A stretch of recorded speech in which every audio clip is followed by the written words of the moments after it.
ಮುಂಜಾನೆಯೇ ಹುಡುಕುವೆನು ಸಮ್ಮುಖವ ಬಯಸುವೆನು. ಮುಂಜಾನೆಯೇ ಹುಡುಕುವೆನು ಸಮ್ಮುಖವ ಬಯಸುವೆನು ಬಯಸುವೆನು. ನಂದೇವನೇ ನನ್ಯೇಸುವೆ ನಿನ್ನನ್ನೇ ಪ್ರೀತಿಸುವೆ. ನಂದೇವನೇ ನನ್ಯೇಸುವೆ ನಿನ್ನನ್ನೇ ಪ್ರೀತಿಸುವೆ. ಪ್ರಾಣ ಆತ್ಮ ಶರೀರವು ನಿನಗಾಗಿಯೇ ತವಕಿಸಿದೆ. ಪ್ರಾಣ ಆತ್ಮ ಶರೀರವು ನಿನಗಾಗಿಯೇ ತವಕಿಸಿದೆ ತವಕಿಸಿದೆ. ನಂದೇವನೇ ನನ್ಯೇಸುವೆ ನಿನ್ನನ್ನೇ ಪ್ರೀತಿಸುವೆ. ನಂದೇವನೇ ನನ್ಯೇಸುವೆ ನಿನ್ನನ್ನೇ ಪ್ರೀತಿಸುವೆ. ಜೀವವುಳ್ಳ ದಿನವೆಲ್ಲ ಸ್ತುತಿಸುವೆ ಕೊಂಡಾಡುವೆ. ಜೀವವುಳ್ಳ ದಿನವೆಲ್ಲ ಸ್ತುತಿಸುವೆ ಕೊಂಡಾಡುವೆ ಕೊಂಡಾಡುವೆ. ನಂದೇವನೇ ನನ್ಯೇಸುವೆ ನಿನ್ನನ್ನೇ ಪ್ರೀತಿಸುವೆ. ನಂದೇವನೇ ನನ್ಯೇಸುವೆ ನಿನ್ನನ್ನೇ ಪ್ರೀತಿಸುವೆ. ಜೊತೆಗಾರನೇ ಆಶ್ರಯವೇ ನಿನ್ನೆರಳಲ್ಲೇ ಶಿಸುವೆ. ಜೊತೆಗಾರನೇ ಆಶ್ರಯವೇ ನಿನ್ನೆರಳಲ್ಲೇ ಹರ್ಷಿಸುವೆ ಹರ್ಷಿಸುವೆ. ನಂದೇವನೇ ನನ್ಯೇಸುವೆ ನಿನ್ನನ್ನೇ ಪ್ರೀತಿಸುವೆ. ನಂದೇವನೇ ನನ್ಯೇಸುವೆ ನಿನ್ನನ್ನೇ ಪ್ರೀತಿಸುವೆ. ಲೋಕವೆಲ್ಲ ನಶ್ವರವು ನಿನ್ ಪ್ರೀತಿ ಒಂದೇ ಶಾಶ್ವತವು. ಲೋಕವೆಲ್ಲ ನಶ್ವರವು ನಿನ್ ಪ್ರೀತಿ ಒಂದೇ ಶಾಶ್ವತವು ಶಾಶ್ವತವು. ನಂದೇವನೇ ನನ್ಯೇಸುವೆ ನಿನ್ನನ್ನೇ ಪ್ರೀತಿಸುವೆ. ನಂದೇವನೇ ನನ್ಯೇಸುವೆ ನಿನ್ನನ್ನೇ ಪ್ರೀತಿಸುವೆ. ಜೀವವುಳ್ಳ ದಿನವೆಲ್ಲ ಸ್ತುತಿಸುವೆ ಕೊಂಡಾಡುವೆ. ಜೀವವುಳ್ಳ ದಿನವೆಲ್ಲ ಸ್ತುತಿಸುವೆ ಕೊಂಡಾಡುವೆ ಕೊಂಡಾಡುವೆ. ನಂದೇವನೇ ನನ್ಯೇಸುವೆ ನಿನ್ನನ್ನೇ ಪ್ರೀತಿಸುವೆ. ನಂದೇವನೇ ನನ್ಯೇಸುವೆ ನಿನ್ನನ್ನೇ ಪ್ರೀತಿಸುವೆ. ಪ್ರಾಣ ಆತ್ಮ ಶರೀರವು ನಿನಗಾಗಿಯೇ ತವಕಿಸಿದೆ. ಪ್ರಾಣ ಆತ್ಮ ಶರೀರವು ನಿನಗಾಗಿಯೇ ತವಕಿಸಿದೆ ತವಕಿಸಿದೆ ನಂದೇವನೇ ನನ್ಯೇಸುವೆ ನಿನ್ನನ್ನೇ ಪ್ರೀತಿಸುವೆ ನಂದೇವನೇ ನನ್ಯೇಸುವೆ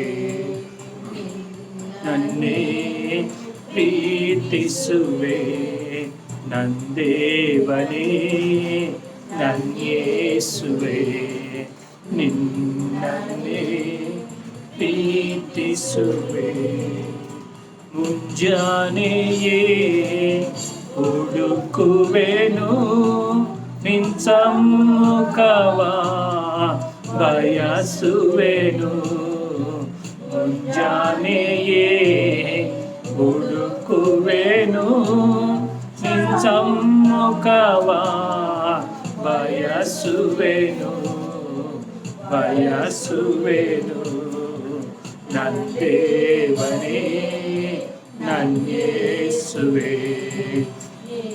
ನನ್ನೇ ಪ್ರೀತಿಸುವೆ ನಂದೇವನೇ ನನ್ಯೇಸುವೆ ನನ್ನೇ ಪ್ರೀತಿಸುವೆ. Thank you. ದೇವನಿಗೆ ಮಹಿಮೆ ಕರ್ತನಿಗೆ ಮಹಿಮೆ ಹುಡುಕಿ ಬಂದು ರಕ್ಷಿಸಿದ ಯೇಸುವಿಗೆ ಮಹಿಮೆ ನನ್ನ ಹುಡುಕಿ ಬಂದು ರಕ್ಷಿಸಿದ ಯೇಸುವಿಗೆ ಮಹಿಮೆ. ಅಯ್ಯ ಸ್ತೋತ್ರ ಸ್ತೋತ್ರ ಯೇಸುವಿಗೆ ಸ್ತೋತ್ರ ಅಯ್ಯ ಸ್ತೋತ್ರ ಸ್ತೋತ್ರ ಯೇಸುವಿಗೆ ಸ್ತೋತ್ರ. ಉನ್ನತದಿ ದೇವನಿಗೆ ಮಹಿಮೆ ಉಂಟಾಗಲಿ ಉನ್ನತದಿ ದೇವನಿಗೆ ಮಹಿಮೆ ಉಂಟಾಗಲಿ ಭೂಮಿಯಲ್ಲಿ ಸಮಾಧಾನವು ಪ್ರೀತಿಯು ಉಂಟಾಗಲಿ ಈ ಭೂಮಿಯಲ್ಲಿ ಸಮಾಧಾನವು ಪ್ರೀತಿಯು ಉಂಟಾಗಲಿ. ಅಯ್ಯ ಸ್ತೋತ್ರ ಸ್ತೋತ್ರ ಯೇಸುವಿಗೆ ಸ್ತೋತ್ರ ಅಯ್ಯ ಸ್ತೋತ್ರ ಸ್ತೋತ್ರ ಯೇಸುವಿಗೆ ಸ್ತೋತ್ರ. ಕಿವಿಗಳನ್ನು ತೆರೆದಿರುವೆ ನಿಶ್ಚಿತ್ತ ಮಾಡುವೆವು ಕಿವಿಗಳನ್ನು ತೆರೆದಿರುವೆ ನಿಶ್ಚಿತ್ತ ಮಾಡುವೆವು ಭೂಮಿಯಲ್ಲಿ ನಿನ್ನಿಷ್ಟವು ಪರಿಪೂರ್ಣವಾಗಿರಲಿ ಈ ಭೂಮಿಯಲ್ಲಿ ನಿನ್ನಿಷ್ಟವು ಪರಿಪೂರ್ಣವಾಗಿರಲಿ. ಅಯ್ಯ ಸ್ತೋತ್ರ ಸ್ತೋತ್ರ ಯೇಸುವಿಗೆ ಸ್ತೋತ್ರ ಅಯ್ಯ ಸ್ತೋತ್ರ ಸ್ತೋತ್ರ ಯೇಸುವಿಗೆ ಸ್ತೋತ್ರ. ದೀನದ ನಮ್ಮನ್ನು ಎಂದೆಂದು ನೆನಸಿರುವೆ ನಮ್ಮನ್ನು ಎಂದೆಂದು ನೆನಸಿರುವೆ ಪ್ರಕಾಶವೇ ಜೊತೆಗಾರನೇ ಹೃದಯದ ಆಶ್ರಯವೇ ಬಾಳ ಪ್ರಕಾಶವೇ ಜೊತೆಗಾರನೇ ಹೃದಯದ ಆಶ್ರಯವೇ. ಅಯ್ಯ ಸ್ತೋತ್ರ ಸ್ತೋತ್ರ ಯೇಸುವಿಗೆ ಸ್ತೋತ್ರ ಅಯ್ಯ ಸ್ತೋತ್ರ ಸ್ತೋತ್ರ ಯೇಸುವಿಗೆ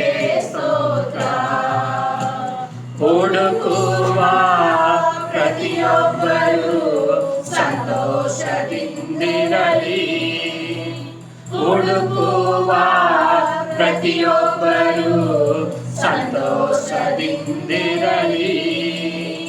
ಆಡುವ ಎಲ್ಲರೂ ಪರಿಶುದ್ಧವಾಗಿರಲಿ.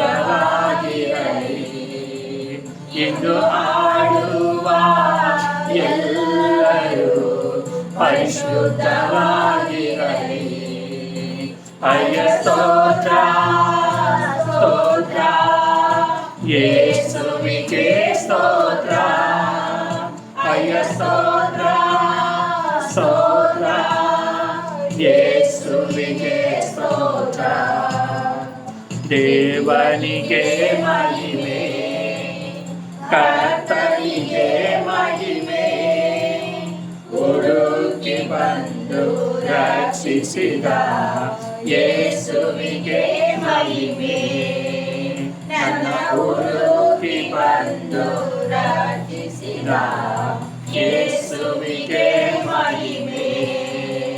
ಅಯ್ಯ ಸ್ತೋತ್ರ ಸ್ತೋತ್ರ ಯೇಸುವಿಗೆ ಸ್ತೋತ್ರ. ಅಯ್ಯ ಸ್ತೋತ್ರ ಸ್ತೋತ್ರ ಯೇಸುವಿಗೆ ಸ್ತೋತ್ರ. ಅಯ್ಯ ಸ್ತೋತ್ರ ಸ್ತೋತ್ರ ಯೇಸುವಿಗೆ ಸ್ತೋತ್ರ. ಸ್ತುತಿಗನ ಮಹಿಮೆಯೆಲ್ಲ ನಿಮಗೆ ಸಲ್ಲಿಸುವೆ. ಸ್ತುತಿಗನ ಮಹಿಮೆಯೆಲ್ಲ ನಿಮಗೆ ಸಲ್ಲಿಸುವೆ. ಔಷಧಿ ಅರ್ಪಿಸಿ ಸ್ತೋತ್ರದ ಬಲಿಯ ಆರಾಧಿಸುವೆ ನಿನ್ನ. ಔಷಧಿ ಅರ್ಪಿಸಿ ಸ್ತೋತ್ರದ ಬಲಿಯ ಆರಾಧಿಸುವೆ ನಿನ್ನ. ನನ್ನೇಸು ರಾಜ ಸ್ತೋತ್ರ. ನನ್ನೇಸು ರಾಜ ಸ್ತೋತ್ರ. ಸ್ತುತಿ ಸ್ತೋತ್ರ ಸ್ತುತಿ ಸ್ತೋತ್ರ ಜೀವಂತ ದಿನವೆಲ್ಲ. ಅಯ್ಯ ಸ್ತುತಿ ಸ್ತೋತ್ರ ಸ್ತುತಿ ಸ್ತೋತ್ರ ಜೀವಂತ ದಿನವೆಲ್ಲ. ಕನಿಕರ ಉಳ್ಳವನೇ, ಮನ ಮರುಗುವ ದೇವನೇ. ಕನಿಕರ ಉಳ್ಳವನೇ, ಮನ ಮರುಗುವ ದೇವನೇ. ಪ್ರೀತಿ ತಾಳ್ಮೆ ದೀರ್ಘ ಶಾಂತಿ ತುಂಬಿರುವವನೇ.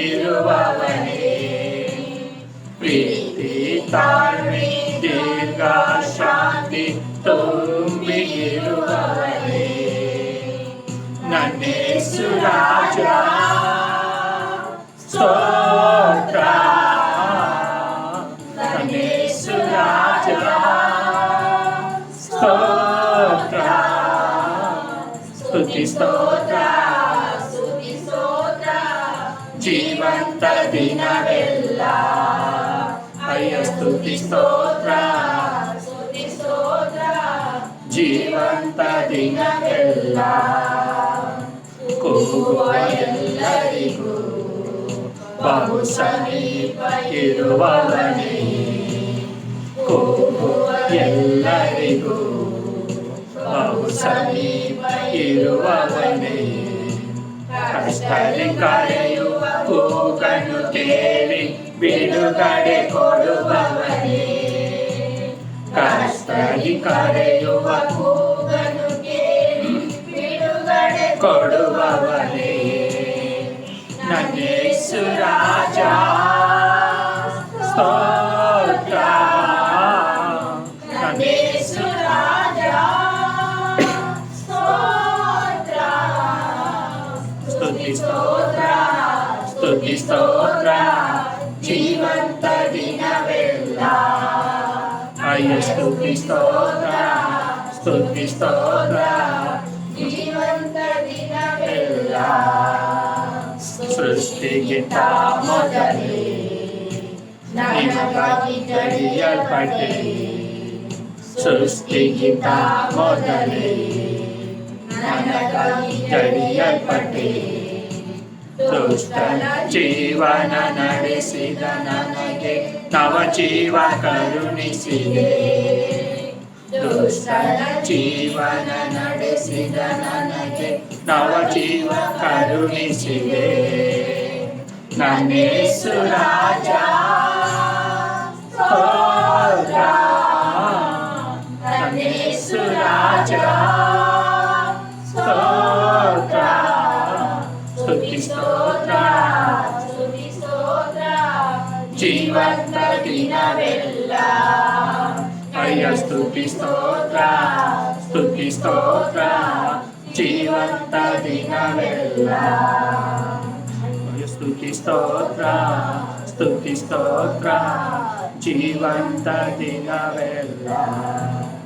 ಕೂಗುವ ಎಲ್ಲರಿಗೂ ಬಹು ಸಮೀಪ ಇರುವವನೇ, ಕೂಗುವ ಎಲ್ಲರಿಗೂ ಬಹು ಸಮೀಪ ಇರುವವನೇ, ಕಷ್ಟದಿ ಕರೆಯುವ ಕೂಗನು ಕೇಳಿ ಬಿಡುಗಡೆ ಕೊಡುವವನೇ, ಕಷ್ಟದಿ ಕರೆಯುವ ಕೂಗನು ಕೇಳಿ ಬಿಡುಗಡೆ ಕೊಡುವವನೇ, ನನ್ನ ಯೇಸು ರಾಜ ಸ್ತೋತ್ರ, ನನ್ನ ಯೇಸು ರಾಜ ಸ್ತೋತ್ರ, ಸ್ತುತಿ ಸ್ತೋತ್ರ, ಸ್ತುತಿ ಸ್ತೋತ್ರ, ಜೀವಂತ ದಿನವೆಲ್ಲ ಅಯ್ಯ ಸ್ತುತಿ ಸ್ತೋತ್ರ, ಸ್ತುತಿ ಸ್ತೋತ್ರ, ಜೀವಂತ ದಿನವೆಲ್ಲ ಅಯ್ಯ ಸ್ತುತಿ ಸ್ತೋತ್ರ, ಸ್ತುತಿ ಸ್ತೋತ್ರ, ಜೀವಂತ ದಿನವೆಲ್ಲ. ಸ್ತುತಿ ಘನ ಮಹಿಮೆಯಲ್ಲ ನಿಮಗೆ ಸಲ್ಲಿಸುವೆ, ಸ್ತುತಿ ಘನ ಮಹಿಮೆಯಲ್ಲ ನಿಮಗೆ ಸಲ್ಲಿಸುವೆ. ಹರ್ಷದಿ ಅರ್ಪಿಸಿ ಸ್ತೋತ್ರದ ಬಲಿಯ ಆರಾಧಿಸುವೆ ನಿನ್ನ, ಹರ್ಷದಿ ಅರ್ಪಿಸಿ ಸ್ತೋತ್ರದ ಬಲಿಯ ಆರಾಧಿಸುವೆ ನಿನ್ನ. ನನ್ನ ಯೇಸು ರಾಜ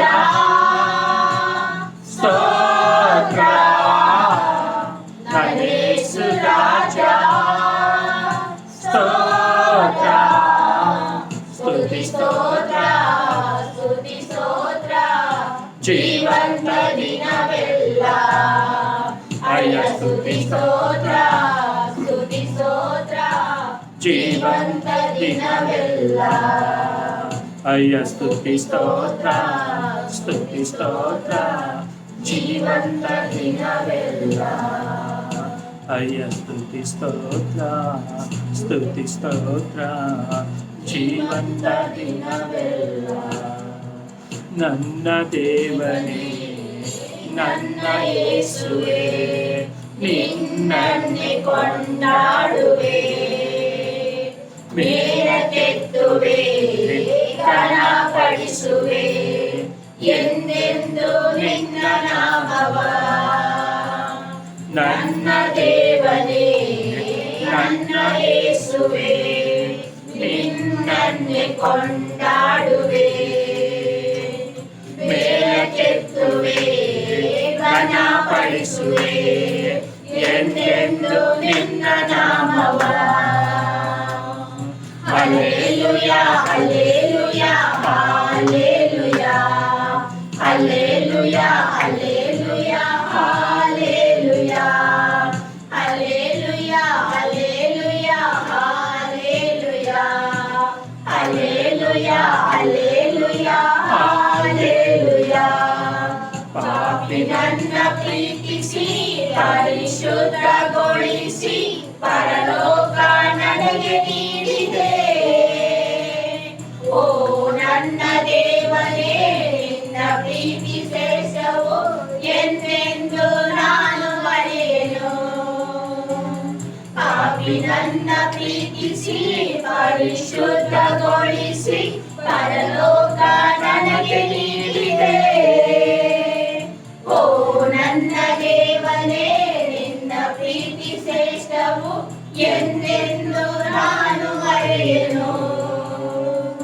hallelujah hallelujah hallelujah hallelujah hallelujah hallelujah hallelujah hallelujah hallelujah hallelujah hallelujah hallelujah. ಮೇಘ ಸ್ತಂಭವಾಗಿಯೂ ಅಗ್ನಿ ಸ್ತಂಭವಾಗಿಯೂ ಹಗಲಿರುಳು ಜೊತೆಗಿರುವೆ. ಈಗ ನನ್ನ ಪ್ರೀತಿಸಿ ಅಂಗೈಯಲ್ಲೇ ಚಿತ್ರಿಸಿ ಹೆಜ್ಜೆ ಹೆಜ್ಜೆಗೂ ಕಾಯುವೆ. ಮೇಘ ಸ್ತಂಭವಾಗಿಯೂ ಅಗ್ನಿ ಸ್ತಂಭವಾಗಿಯೂ ಹಗಲಿರುಳು ಜೊತೆಗಿರುವೆ. ಈಗ ನನ್ನ ಪ್ರೀತಿಸಿ ಅಂಗೈಯಲ್ಲೇ ಚಿತ್ರಿಸಿ ಹೆಜ್ಜೆ ಹೆಜ್ಜೆಗೂ ಕಾಯುವೆ. Hallelujah hallelujah hallelujah hallelujah hallelujah hallelujah hallelujah hallelujah hallelujah hallelujah hallelujah hallelujah. ಆತ್ಮನಿಂದ ತುಂಬಿಸಿ ಅಭಿಷೇಕ ಮಾಡಿಸಿ ಪುತ್ರ ಸ್ವೀಕಾರ ನೀಡಿದೆ. ಅಪ್ಪ ಎಂದು ನಿನ್ನನ್ನು ಪ್ರೀತಿಯಿಂದ ಕರೆಯಲು ಅನುಮತಿಯನ್ನು ನೀಡಿದೆ. ಆತ್ಮನಿಂದ ತುಂಬಿಸಿ ಅಭಿಷೇಕ ಮಾಡಿಸಿ ಪುತ್ರ ಸ್ವೀಕಾರ ನೀಡಿದೆ. ಅಪ್ಪ ಎಂದು ನಿನ್ನನ್ನು ಪ್ರೀತಿಯಿಂದ ಕರೆಯಲು ಅನುಮತಿಯನ್ನು ನೀಡಿದೆ. Hallelujah hallelujah hallelujah hallelujah hallelujah hallelujah hallelujah hallelujah hallelujah hallelujah hallelujah hallelujah. ನನ್ನ ದೇವನೇ ನನ್ನ ಯೇಸುವೇ ನಿನ್ನನ್ನೇ ಕೊಂಡಾಡುವೆ. ಮೇಲಕ್ಕೆತ್ತುವೆ ಘನಪಡಿಸುವೆ ಎಂದೆಂದು ನಿನ್ನ ನಾಮವ. ಎಂದೆಂದು ನಿನ್ನ ನಾಮವ. ಎಂದೆಂದು ನಿನ್ನ ನಾಮವ. ಮೇಘ ಸ್ತಂಭವಾಗಿಯೂ ಅಗ್ನಿ ಸ್ತಂಭವಾಗಿಯೂ ಹಗಲಿರುಳು ಜೊತೆಗಿರುವೆ. ಈಗ ನನ್ನ ಪ್ರೀತಿಸಿ ಅಂಗೈಯಲ್ಲೇ ಚಿತ್ರಿಸಿ ಹೆಜ್ಜೆ ಹೆಜ್ಜೆಗೂ ಕಾಯುವೆ. ಮೇಘ ಸ್ತಂಭವಾಗಿಯೂ ಅಗ್ನಿ ಸ್ತಂಭವಾಗಿಯೂ ಹಗಲಿರುಳು ಜೊತೆಗಿರುವೆ.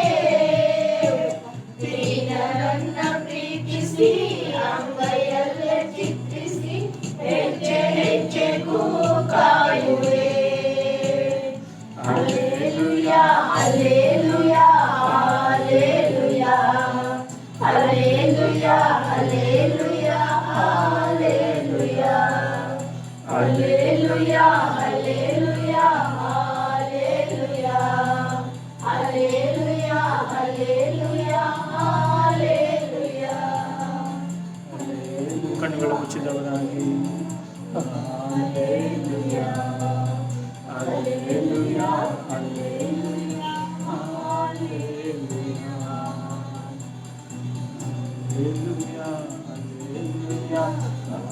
Hallelujah hallelujah hallelujah.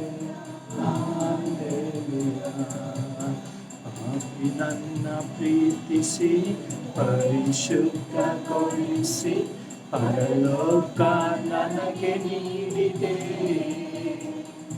ಓ ನನ್ನ ದೇವರೇ ನಿನ್ನ ಪ್ರೀತಿ ಶ್ರೇಷ್ಠವು ಎಂದೆಂದು ನಾನು ಅರಿಯೆನು. ನನ್ನ ಪ್ರೀತಿಸಿ ಪರಿಶುದ್ಧಗೊಳಿಸಿ ಪರಲೋಕ ನನಗೆ ನೀಡಿದೆ. ಓ ನನ್ನ ದೇವನೇ ನಿನ್ನ ಪ್ರೀತಿ ಶ್ರೇಷ್ಠವು ಎಂದೆಂದು ನಾನು ಅರಿಯೆನು ಎಂದೆಂದು ನಾನು ಅರಿಯೆನು ಎಂದೆಂದು ನಾನು ಮರೆಯೆನು. ಪಾಪಿಗಳಾಗಿದ್ದೆವು ಕೂಡ ನಮ್ಮನ್ನು ಪ್ರೀತಿ ಮಾಡಿ ನಮ್ಮನ್ನು ನಿನ್ನ ರಕ್ತಗಳು ಶುದ್ಧೀಕರಿಸಿ ನಿನ್ನ ಮಗನಾಗಿ ಮಗಳಾಗಿ ನಮ್ಮನ್ನು ಸ್ವೀಕಾರ ಮಾಡಿ 5 ತಿಂಗಳುಗಳ ಕಾಲ ಕಡೆಯನ್ನು ಗುಡ್ಡಾಗಿ ಕಾಪಾಡಿ ನಡೆಸಿ 6ನೇ ತಿಂಗಳ ಮೊದಲ ವಾರದಲ್ಲಿ ನಿಮ್ಮ ಸನ್ನಿಧಿಗೆ ಓಡೋಡಿ ಬರುವಾಗೆ ಕೃಪೆಯನ್ನು ಅನುಗ್ರಹಿಸ್ತೀವಿ. ನಮ್ಮದಕ್ಕೆ ಸ್ತೋತ್ರ. Thank you. ನೀವು ನಮ್ಮ ಪ್ರೀತಿ ಮಾಡಿ 5 ತಿಂಗಳುಗಳ ಕಾಲ ನಮ್ಗೆ ಯಾವುದೇ ರೀತಿಯ ಅಪಾಯಗಳು ಕೇಡುಗಳು ಆಗದ ನಮ್ಮನ್ನು ನಡೆಸಿದೆಯಲ್ಲ ಅದಕ್ಕಾಗಿ ನಿಮಗೆ ವಂದನೆ ಸಲ್ಲಿಸ್ತೀವಿ. ಈ 6ನೇ ತಿಂಗಳನ್ನು ಕಾಣುವಾಗಿ ಕೃಪೆ ಮಾಡೋದಕ್ಕಾಗಿ ಸ್ತೋತ್ರ. ಕಳೆದ ತಿಂಗಳಲ್ಲಿ ಇದ್ದಂತೆ ಎಷ್ಟೋ ಜನ ಈ ತಿಂಗಳನ್ನು ಕಾಣದೆ ಹೋಗಿದ್ದಾರೆ. ಯಾವಾದರೂ ಈ ದಿನದಲ್ಲೂ ಕೂಡ ನಿನ್ನ ಸನ್ನಿಧಿಯಲ್ಲಿ ಬಂದು ನಿಮ್ಮನ್ನು ಆರಾಧಿಸುವ ಕೃಪೆಯನ್ನು ಅನುಗ್ರಹಿಸಿದ್ದಕ್ಕಾಗಿ ನಿಮಗೆ ವಂದನೆಯನ್ನು ಸಲ್ಲಿಸ್ತೇವೆ ರಾಜ. ಥ್ಯಾಂಕ್ಸ್. ನಿಮಗೆ ಮಹಿಮೆ ನಿಮಗೆ ವಂದನೆ ಸಲ್ಲಿಸ್ತೇವೆ ರಾಜ. ಆತನ ಕಳೆದ 5 ತಿಂಗಳು ನಿಮ್ಮ ಜೀವಿತದಲ್ಲಿ ಮಾಡಿದ ತುಂಬ ಕಾಂಬಿನೇಷನ್ಗೆ ಸ್ತೋತ್ರ. ಹೇಗಿಲ್ಲ ಆತನಿಗೆ ಸ್ತೋತ್ರ ಹೇಳೋದಕ್ಕೆ ಸಾಧ್ಯ ಸ್ತೋತ್ರ. ವಂದನೆ ಹೇಳಿದವರು ವಂದನೆ ಹೇಳಿ. ಓ ಥ್ಯಾಂಕ್ ಯು. 5 ತಿಂಗಳು ನಮ್ಗೆ ಒಳ್ಳೆ ಆರೋಗ್ಯ ಕೊಟ್ಟಿಲ್ಲ ಅದಕ್ಕಾಗಿ ಸ್ತೋತ್ರ. ನಮ್ಗೆ ಒಳ್ಳೆ ಬಲ ಕೊಟ್ಟಿಲ್ಲ ಅದಕ್ಕಾಗಿ ಸ್ತೋತ್ರ. ನಮ್ಮ 5 ತಿಂಗಳುಗಳ ಕಾಲ ಜೀವ ಕೊಟ್ಟು ನಡೆಸಿದೆಯಲ್ಲಪ್ಪ ಅದಕ್ಕಾಗಿ ನಿಮಗೆ ವಂದನೆಯನ್ನು ಸಲ್ಲಿಸ್ತೇವೆ ರಾಜ. ಓ ಥ್ಯಾಂಕ್ ಯು. ಕರ್ತಾನೆ ನಿನ್ನಯ ಪಾದದಿ ನನಗೆ ನೆಮ್ಮದಿ ನೆಮ್ಮದಿಯೇ. ಕರ್ತಾನೆ ನಿನ್ನಯ ಪಾದದಿ ನನಗೆ ನೆಮ್ಮದಿ ನೆಮ್ಮದಿಯೇ. ಆಸಕ್ತಿಯಿಂದ ಆಡುವೆನ ಆನಂದ ಆನಂದವೇ. ಆಸಕ್ತಿಯಿಂದ ಆಡುವೆನ ಆನಂದ ಆನಂದವೇ. ಆಶ್ರಯವೇ ಅತಿಶಯವೇ ಆರಾಧನೆ ಆರಾಧನೆ. ಆಶ್ರಯವೇ ಅತಿಶಯವೇ ಆರಾಧನೆ ಆರಾಧನೆ. ಯಜ್ಞದ ಕುರಿಮಾರಿ ಪಾಪಗಳೆಲ್ಲ ಸಂಪೂರ್ಣ ಹೊತ್ತವನೇ. ಯಜ್ಞದ ಕುರಿಮಾರಿ ಪಾಪವನೆಲ್ಲ ಸಂಪೂರ್ಣ ಹೊತ್ತವನೇ. ಪರಿಶುದ್ಧ ರಕ್ತ ನನಗಾಗಿಯೇ ಸ್ವಾಮಿ ಭಾಗ್ಯ ಸೌಭಾಗ್ಯವೇ. ಪರಿಶುದ್ಧ ರಕ್ತ ನನಗಾಗಿಯೇ ಸ್ವಾಮಿ ಭಾಗ್ಯ ಸೌಭಾಗ್ಯವೇ.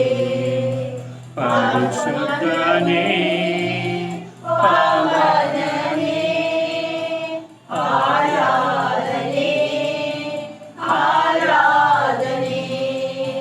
ಪರಿಶುದ್ಧನೇ ಪಾವನನೇ ಆರಾಧನೆ ಆರಾಧನೆ. ನಿನ್ನಯ ಕೃಪೆಯ ನೆನೆದು ನೆನೆದು ನನ್ನಾತ್ಮ ಚೈತನ್ಯವೇ. ನಿನ್ನಯ ಕೃಪೆಯ ನೆನೆದು ನೆನೆದು ನನ್ನಾತ್ಮ ಚೈತನ್ಯವೇ.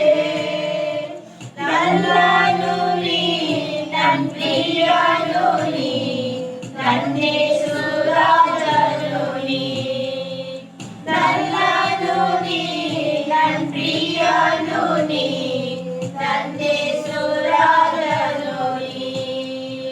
ನನ್ನ ದೇವನೇ ನನ್ನೇಸುವೇ ಆರಾಧನೆ ಆರಾಧನೆ. ನನ್ನ ದೇವನೇ ನನ್ನೇಸುವೇ ಆರಾಧನೆ ಆರಾಧನೆ.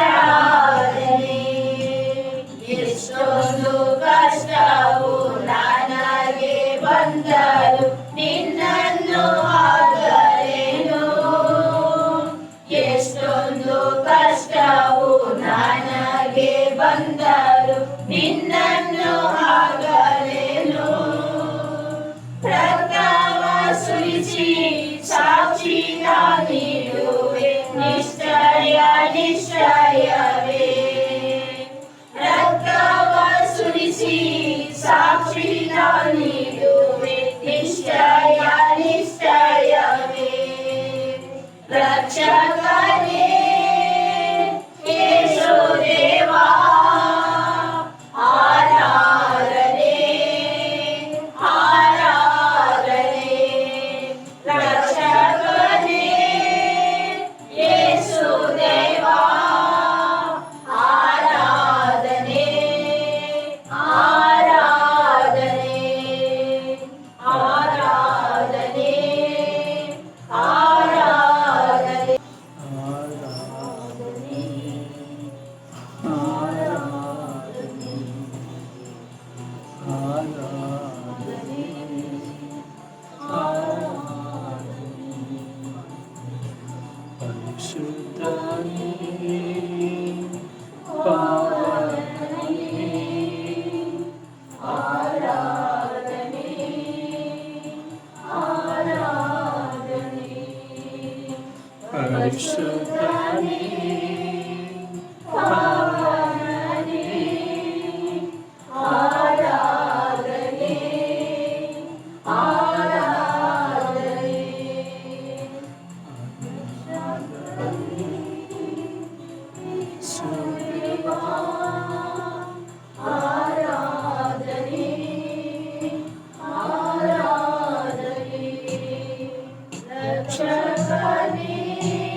ನಮ್ಮನ್ನು ಪ್ರೀತಿಸುವಂತ ಪ್ರೀತಿಯ ತಂದೆ ನೀನಾಗಿದೆ, ಅದಕ್ಕಾಗಿ ಸ್ತೋತ್ರ. ನಮ್ಮನ್ನು ಕಾಯುವಂತ ಕೋಟೆ ನೀನಾಗಿದೆಯಲ್ಲ, ಅದಕ್ಕಾಗಿ ನಿಮಗೆ ವಂದನೆ ಸಲ್ಲಿಸ್ತೇವೆ. ನಿನ್ನ ಕೋಟೆ ಒಳಗಡೆ ಮರೆ ಮಾಡಿ ನಮ್ಮನ್ನ ಇದುವರೆಗೂ ನಡೆಸಿದಂತ ದೇವರೇ, ಈ 6ನೇ ತಿಂಗಳಲ್ಲೂ ಕೂಡ, ಈ ಜೂನ್ ತಿಂಗಳಲ್ಲೂ ಕೂಡ ನೀನು ನಮ್ಮನ್ನು ನಡೆಸಬೇಕಾಗಿ ಬೇಡ್ತೀವಿ. ಈ ಜೂನ್ ತಿಂಗಳ ಮೊದಲ ಭಾಗದಲ್ಲಿ ನಿಮ್ಮನ್ನ ಎದುರು ನೋಡೋದಕ್ಕೆ ಬಂದಿದ್ದೇವೆ, ನಿಮ್ಮನ್ನ ಆಶ್ರಯಿಸಿಕೊಳ್ಳೋದಕ್ಕೆ ಬಂದಿದ್ದೇವೆ ರಾಜ. ಈ ಜೂನ್ ತಿಂಗಳು ಪೂರ್ತಿ ಕರ್ತನೆ ನೀನೇ ನಮಗೆ ಸಹಾಯಕನಾಗಿದ್ದುಕೊಂಡು ನಡೆಸು, ನೀನೇ ನಮಗೆ ಆರೋಗ್ಯದಾಯಕನಾಗಿದ್ದುಕೊಂಡು ನಡೆಸು, ನೀನೇ ನಮ್ಮ ರಕ್ಷಕನಾಗಿದ್ದುಕೊಂಡು ನಡೆಸ, ನೀನೇ ನಮ್ಮ ಯೆಹೋವ ಹಿರಿಯಾಗಿದ್ದುಕೊಂಡು ನಾವೆಲ್ಲ ಅಗತ್ಯಗಳು ಸಾಧಿಸಿ ನಡೆಸಬೇಕಾಗಿ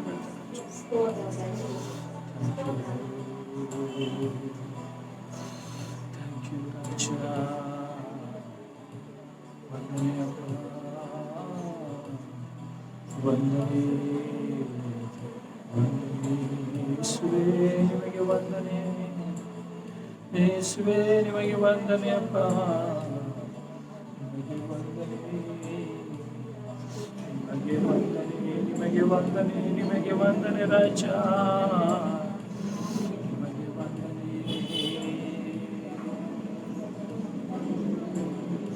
ನಮಗೋಸ್ಕರವಾಗಿ ಬಲಿಯಾದಂತ ದೇವರು, ನಮ್ಮನ್ನು ರಕ್ಷಿಸುವುದಕ್ಕೋಸ್ಕರವಾಗಿ ನಿನ್ನ ಪ್ರಾಣವನ್ನು ಶಿಲುಬೆ ಮೇಲೆ ಕೊಟ್ಟಂತ ದೇವರು ನೀನಾಗಿದೆಯಲ್ಲಪ್ಪ, ಅದಕ್ಕಾಗಿ ನಿಮಗೆ ವಂದನೆ ಸಲ್ಲಿಸ್ತೇನೆ. ಥ್ಯಾಂಕ್ ಯು ಯೇಸುವೇ, ನಿಮಗೆ ವಂದನೆ, ನಿಮಗೆ ವಂದನೆ, ನಿಮಗೆ ವಂದನೆ. ದೇವನಾದ ಕುರಿಮಾರಿ ಪಾಪವನ್ನೆಲ್ಲ ಸಂಪೂರ್ಣ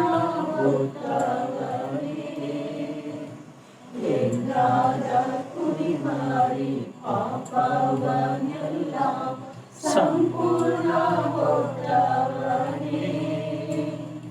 ಪರಿಶುದ್ಧ ರಕ್ತ ನನಗಾಗಿಯೇ ಸ್ವಾಮಿ ಭಾಗ್ಯ ಸೌಭಾಗ್ಯವೇ ಪರಿಶುದ್ಧ ರಕ್ತ ನನಗಾಗಿಯೇ ಸ್ವಾಮಿ ಭಾಗ್ಯ ಸೌಭಾಗ್ಯವೇ ಪರಿಶುದ್ಧನೇ ಪಾವನನೇ ಆರಾಧನೆ ಆರಾಧನೆ ಪರಿಶುದ್ಧನೇ ಪಾವನನೇ ಆರಾಧನೆ ಆರಾಧನೆ ಆರಾಧನೆ ಆರಾಧನೆ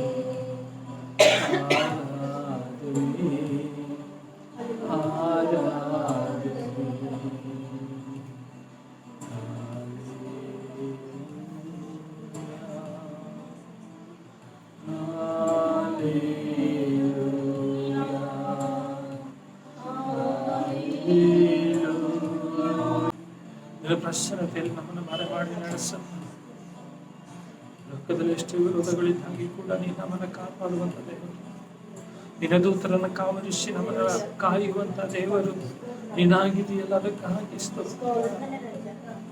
ಈ ಲೋಕದಲ್ಲಿ ಎಷ್ಟೇ ಕಷ್ಟಗಳು ಸಂಕಟಗಳು ಬಂದಾಗಿ ಕೂಡ ನಿನ್ನಲ್ಲೇ ನಂಬಿಕೆ ಇಟ್ಟು ನಿನಗಾಗಿ ವೈರಾಗ್ಯವಾಗಿ ಜೀವಿಸುವಾಗಿ ಕೃಪೆಯನ್ನು ಅನುಗ್ರಹಿಸಬೇಕಾಗಿ ಬಿಡ್ತದೆ. ಈ ಕೊನೆಯ ದಿನಗಳಲ್ಲಿ ಎಷ್ಟೇ ವಿರೋಧಗಳು ಬಂದಾಗಿ ಕೂಡ ನಿನ್ನನ್ನೇ ಹತ್ತುಕೊಂಡವರಾಗಿ ನಿನ್ನನ್ನೇ ಆಶ್ರಯಿಸಿಕೊಂಡವರಾಗಿ ಜೀವಿಸುವ ಹಾಗೆ ಕೃಪೆಯನ್ನು ಅನುಗ್ರಹಿಸಬೇಕಾಗಿ ಜೀವಿಸುವ ಹಾಗೆ ಕೃಪೆಯನ್ನು ಅನುಗ್ರಹಿಸಬೇಕಾಗಿ ಬಿಟ್ಟು ನಿನ್ನಲ್ಲಿ ದೃಢವಾಗಿ ನಿಲ್ಲುವಂತ ಕೃಪೆಯನ್ನು ಅನುಗ್ರಹಿಸಬೇಕಾಗಿ ಬಿಟ್ಟು ನಿನ್ನ ಆತ್ಮನ ಬಲವನ್ನು ನಮ್ಗೆ ಒದಗಿಸಿಕೊಡ್ಬೇಕಾಗಿ ಬೇಡ್ತೇವೆ ರಾಜ.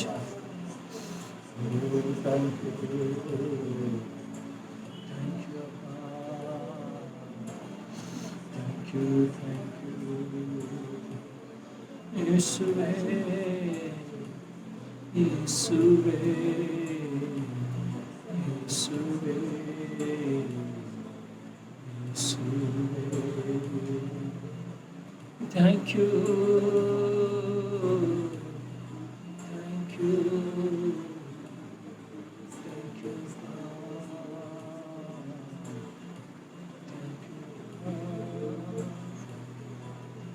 ನಮ್ಮ ಮಧ್ಯೆ ಚಲಿಸ್ತಾ ಇದೆಯಲ್ಲ, ಅದಕ್ಕಾಗಿ ನಿಮಗೆ ವಂದನೆ ಅಪ್ಪ. ನಮ್ಮ ಪಕ್ಕದಲ್ಲಿ ನಿಂತಿದೆಯಲ್ಲ, ಅದಕ್ಕಾಗಿ ಸ್ತೋತ್ರಪ್ಪ. ನಮ್ಮ ಹೃದಯದ ಎಲ್ಲ ಯೋಚನೆಗಳನ್ನು ಅರಿತಂತಾಗಿದೆಯಲ್ಲಪ್ಪ, ಅದಕ್ಕಾಗಿ ನಿಮಗೆ ವಂದನೆ, ಅದಕ್ಕಾಗಿ ನಿಮಗೆ ವಂದನೆ, ನಿಮಗೆ ವಂದನೆ, ನಿಮಗೆ ವಂದನೆ.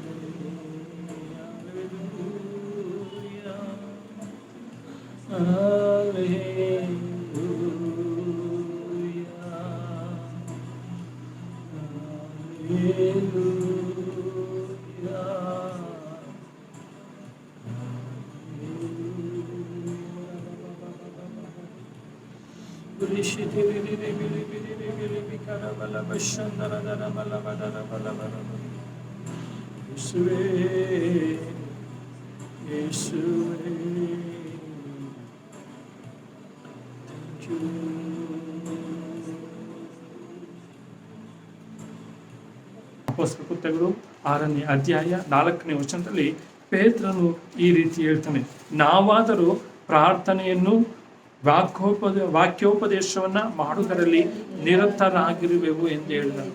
ಯಾಕಂದ್ರೆ ನಾವು ಆತನನ್ನು ನಂಬಿದ್ದೇವೆ, ಆತನನ್ನು ನಮ್ಮನ್ನ ರಕ್ಷಿಸಿದ್ದಾನೆ, ಆತ ನಮ್ಮನ್ನ ಪಾಪದಿಂದ ತೊಳೆದು ತನ್ನ ರಕ್ತದಿಂದ ಶುದ್ಧೀಕರಿಸಿ ತನ್ನ ಮಗಳಾಗಿ ಸ್ವೀಕಾರ ಮಾಡಿದ್ದಾನೆ. ಆ ಕೊನೆಯವರೆಗೂ ಆತನ ಬರೋಣದವರೆಗೂ ಆತನ ಆರಿಸಿಕೊಂಡಂತ ನಮ್ಮ ಉದ್ದೇಶ ಏನಾಗಿರ್ಬೇಕು? ಆತನಲ್ಲಿ ಪ್ರಾರ್ಥನೆ ಮಾಡುವುದಾಗಿರ್ಬೇಕು. ಆತನ ವಾಕ್ಯವನ್ನ ಓದುವವರು, ಧ್ಯಾನಿಸುವವರು, ಕೇಳುವವರು, ಮತ್ತೆ ಅದನ್ನ ಇತರರಿಗೆ ತಿಳಿಸುವಂತವರು ಆಗಿರ್ಬೇಕು ಎಂಬುದನ್ನ ಸತ್ಯವೇದ ವಾಕ್ಯ ಹೇಳ್ತಾನೆ. ಪೇತ್ರನು ಅದನ್ನೇ ಹೇಳ್ತಾನೆ, ನಾವಾದರೂ ಪ್ರಾರ್ಥನೆ ಮಾಡುವುದರಲ್ಲಿಯೂ ವಾಕ್ಯೋಪದೇಶವನ್ನು ಮಾಡುವುದರಲ್ಲಿಯೂ ನಿರತರಾಗಿರಬೇಕು ಎಂಬುದಾಗಿ. ಈ ದಿನಗಳಲ್ಲಿ ಕೂಡ ದೇವರನ್ನ ನಂಬಿದಂಥ ಜನರಿಗೆ ಅನೇಕ ಶೋಧನೆಗಳು ಬರ್ತಾ ಇದೆ. ದೇವರೇ ಶೋಧನೆ ಮಾಡ್ತಾ ಇದ್ದಾರೆ. ಯಾಕೆ ಅಂದ್ರೆ ಯಾರು ಆತನಲ್ಲಿ ದೃಢವಾದಂಥ ನಂಬಿಕೆಯಲ್ಲಿದ್ದಾರೆ, ಯಾರು ದೃಢವಾಗಿ ಆತನನ್ನೇ ಆತುಕೊಂಡು ಜೀವಿಸ್ತಾ ಇದ್ದಾರೆ ಎಂಬುದನ್ನ ಪರೀಕ್ಷಿಸುವುದಕ್ಕೋಸ್ಕರವಾಗಿ ಈ ದಿನಗಳಲ್ಲಿ ದೇವರೇ ಶೋಧನೆಯನ್ನ ತನ್ನ ಜನರ ಮೇಲೆ ತಂದು ಹಾಕಿದ್ದಾನೆ. ಯಾಕಂದರೆ ಅನೇಕರ ಜೀವಿತ ಹೇಗಿತ್ತು, ಇದುವರೆಗೆ ಹೇಗಿತ್ತು ಅಂದರೆ, ನಾವು ಲೋಕದವರು ಆಗಿದ್ದು ದೇವರನ್ನು ಕೂಡ ನಂಬಿ ಎರಡನ್ನೂ ಮಾಡ್ತಾ ಜೀವಿಸ್ತಾ ಇದ್ವಿ. ಅದರಿಂದ ದೇವರು ಈ ದಿನಗಳಲ್ಲಿ ಯಾರು ದೃಢವಾಗಿದ್ದಾರೆ, ಯಾರು ನಿಜವಾದಂಥ ರಕ್ಷಣೆಯನ್ನು ಹೊಂದಿದ್ದಾರೆ, ಯಾರು ನಿಜವಾಗಿ ಆತನನ್ನೇ ನಂಬಿ ಆತನಿಗೋಸ್ಕರವಾಗಿ ಜೀವಿಸ್ತಾರೆ ಎಂಬುದನ್ನು ದೇವರು ಈ ದಿನಗಳಲ್ಲಿ ಪರೀಕ್ಷಿಸ್ತಾ ಇದ್ದಾನೆ. ಅವರನ್ನು ಏನಾಗ್ತಾ ಜರಡಿ ಹಿಡಿತಾ ಇದ್ದಾನೆ. ನಿಜವಾದಂಥ ನಂಬಿಕೆ ಉಳ್ಳವರನ್ನ ದೇವರು ಜರಡಿ ಹಿಡಿತಾ ಇದ್ದಾನೆ.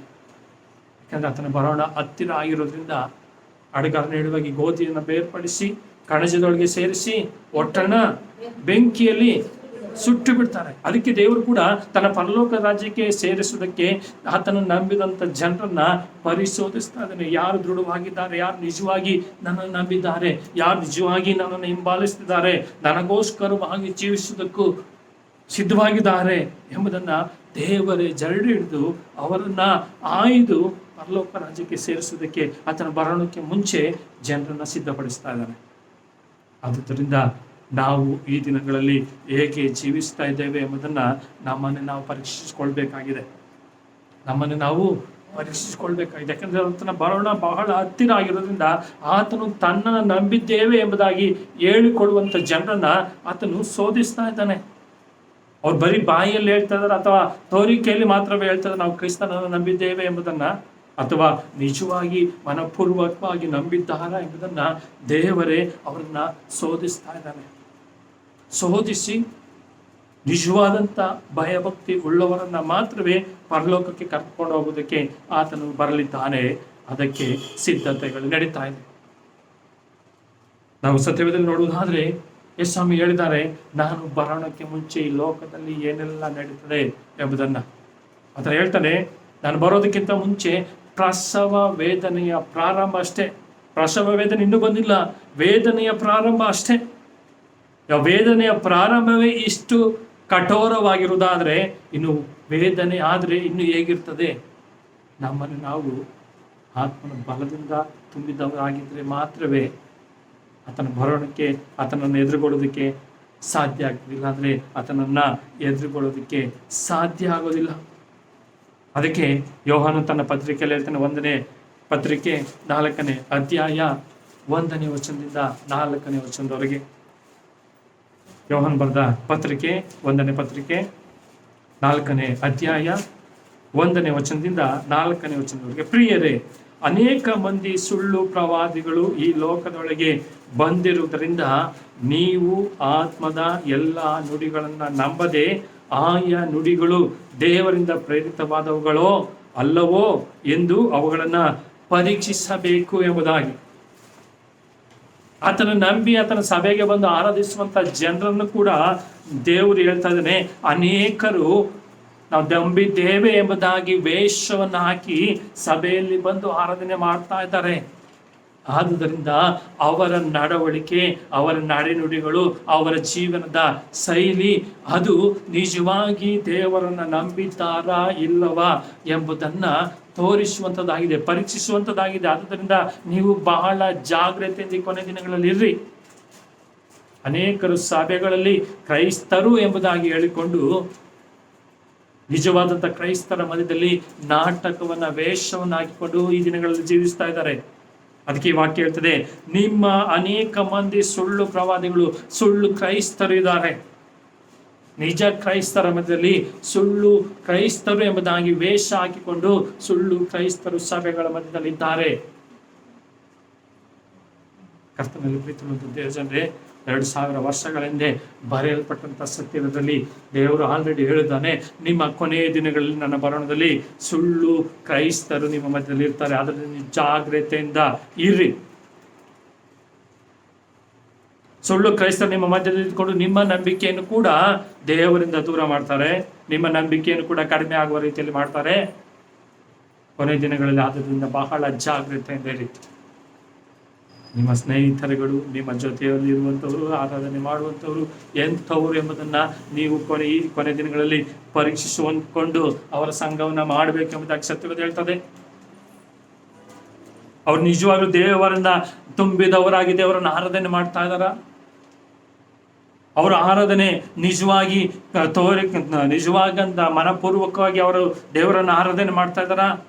ನೀವು ಅವರನ್ನು ಪರೀಕ್ಷಿಸಿ ಅವರು ನಿಜವಾಗಿ ದೇವರ ಆತ್ಮನಿಂದ ತುಂಬಿದವರಾಗಿದ್ದಾರ ಅಥವಾ ವೇಷ ಹಾಕಿ ಜೀವಿಸ್ತಿದ್ದಾರಾ ಎಂಬುದನ್ನ ನೀವು ಪರೀಕ್ಷಿಸಿಕೊಳ್ಬೇಕು ಎಂಬುದಾಗಿ ದೇವರ ವಾಕ್ಯ ಈ ದಿನಗಳಲ್ಲಿ ನಮ್ಮ ಮಧ್ಯದಲ್ಲಿ ಹೇಳ್ತಾರೆ.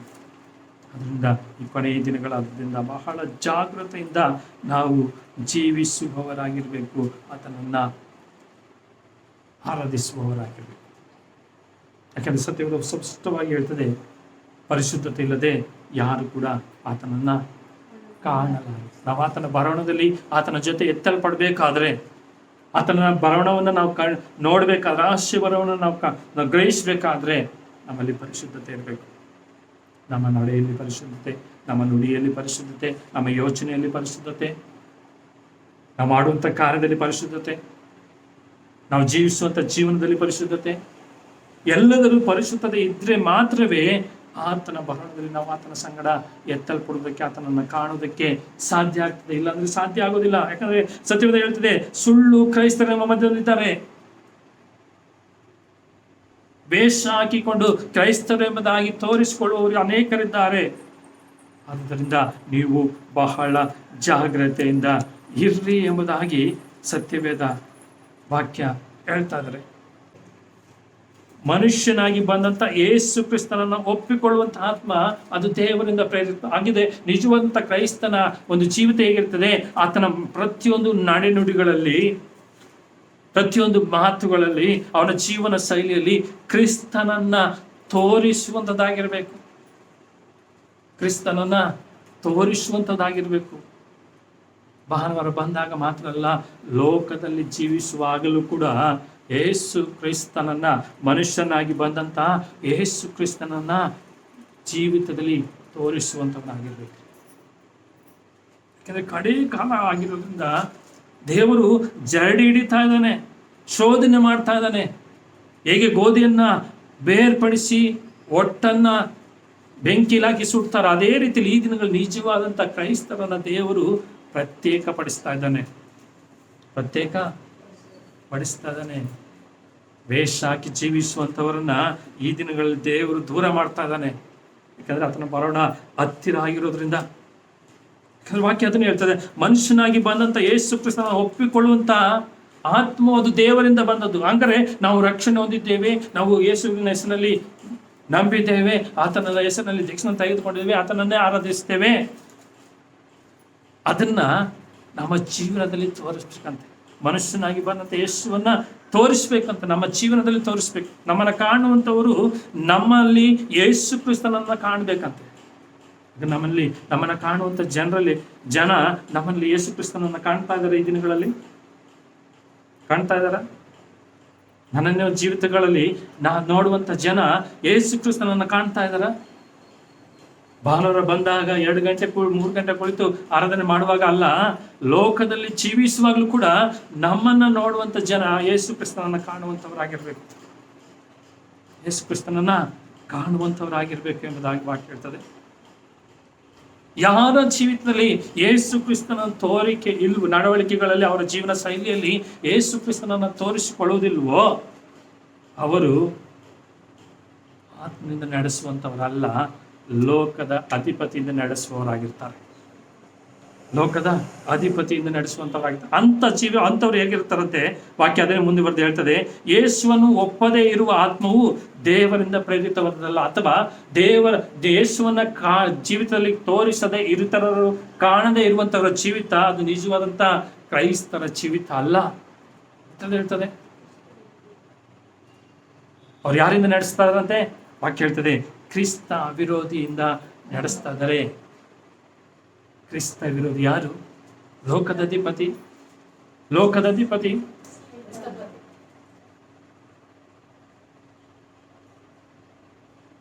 ಕ್ರಿಸ್ತನನ್ನು ವಿರೋಧಿಸುವಂತವರೇ ಲೋಕದ ಅಧಿಪತಿ. ಅವರ ಜೀವಿತದಲ್ಲಿ ಕ್ರೈಸ್ತನನ್ನ ತೋರಿಸ್ಕೊಳ್ಳಿಲ್ಲ ಅಂದ್ರೆ, ಅವರ ಜೀವನದಲ್ಲಿ ನೋಡುವಂಥವರು ಕ್ರಿಸ್ತನನ್ನ ಕಾಣಲಿಲ್ಲ ಅಂದ್ರೆ ಅವರ ಜೀವಿತ ಯಾರಿಂದ ನಡೆಸಲ್ಪಡ್ತದೆ? ಕ್ರಿಸ್ತ ವಿರೋಧಿಯಿಂದ. ವಾಕ್ಯ ಹೇಳ್ತದೆ, ಅದೇ ಯೋಹನ್ ಬರೆದ ಪತ್ರಿಕೆ 1ನೇ ಅಧ್ಯಾಯ 4ನೇ ಅಧ್ಯಾಯ 6ನೇ ವಚನದಲ್ಲಿ, ಅವರು ಲೋಕದಿಂದ ಹುಟ್ಟಿದವರಾಗಿದ್ದಾರೆ, ಈ ಕಾರಣದಿಂದ ಅವರು ಲೋಕ ಪ್ರೇರಿತರಾಗಿ ಮಾತಾಡ್ತಾರೆ, ಲೋಕ ಪ್ರೇರಿತರಾಗಿ ಜೀವಿಸ್ತಾರೆ, ಲೋಕ ಮೆಚ್ಚುವಾಗಿ ಜೀವಿಸ್ತಾರೆ. ಯಾಕೆ ಅವರು ಲೋಕ ಮೆಚ್ಚುವಾಗಿ ಜೀವಿಸ್ತಾರೆ, ಲೋಕದ ಪ್ರಕಾರವಾಗಿ ಜೀವಿಸ್ತಾರೆ? ಅವರು ಲೋಕದಿಂದ ಹುಟ್ಟಿದವರಾಗಿದ್ದಾರೆ. ಲೋಕದಲ್ಲಿ ಇರುವಂತಹ ಆ ಕ್ರಿಸ್ತ ವಿರೋಧಿ ಆತ್ಮ ಅವರನ್ನು ನಡೆಸ್ತಾ ಇದೆ, ಆಳ್ವಿಕೆ ಮಾಡ್ತಾ ಇದೆ. ಅದರಿಂದ ಅವರು ಲೋಕದ ಪ್ರಕಾರವಾಗಿ ಯೋಚನೆ ಮಾಡ್ತಾರೆ, ಲೋಕದ ಪ್ರಕಾರವಾಗಿ ಆಶೀರ್ವಾದ ಬಯಸ್ತಾರೆ, ಲೋಕದ ಪ್ರಕಾರವಾಗಿ ಮಾಡುವಂತ ಕಾರ್ಯಗಳ ಮೇಲೆ ಹೆಚ್ಚು ಗಮನ ಇಡ್ತಾರೆ.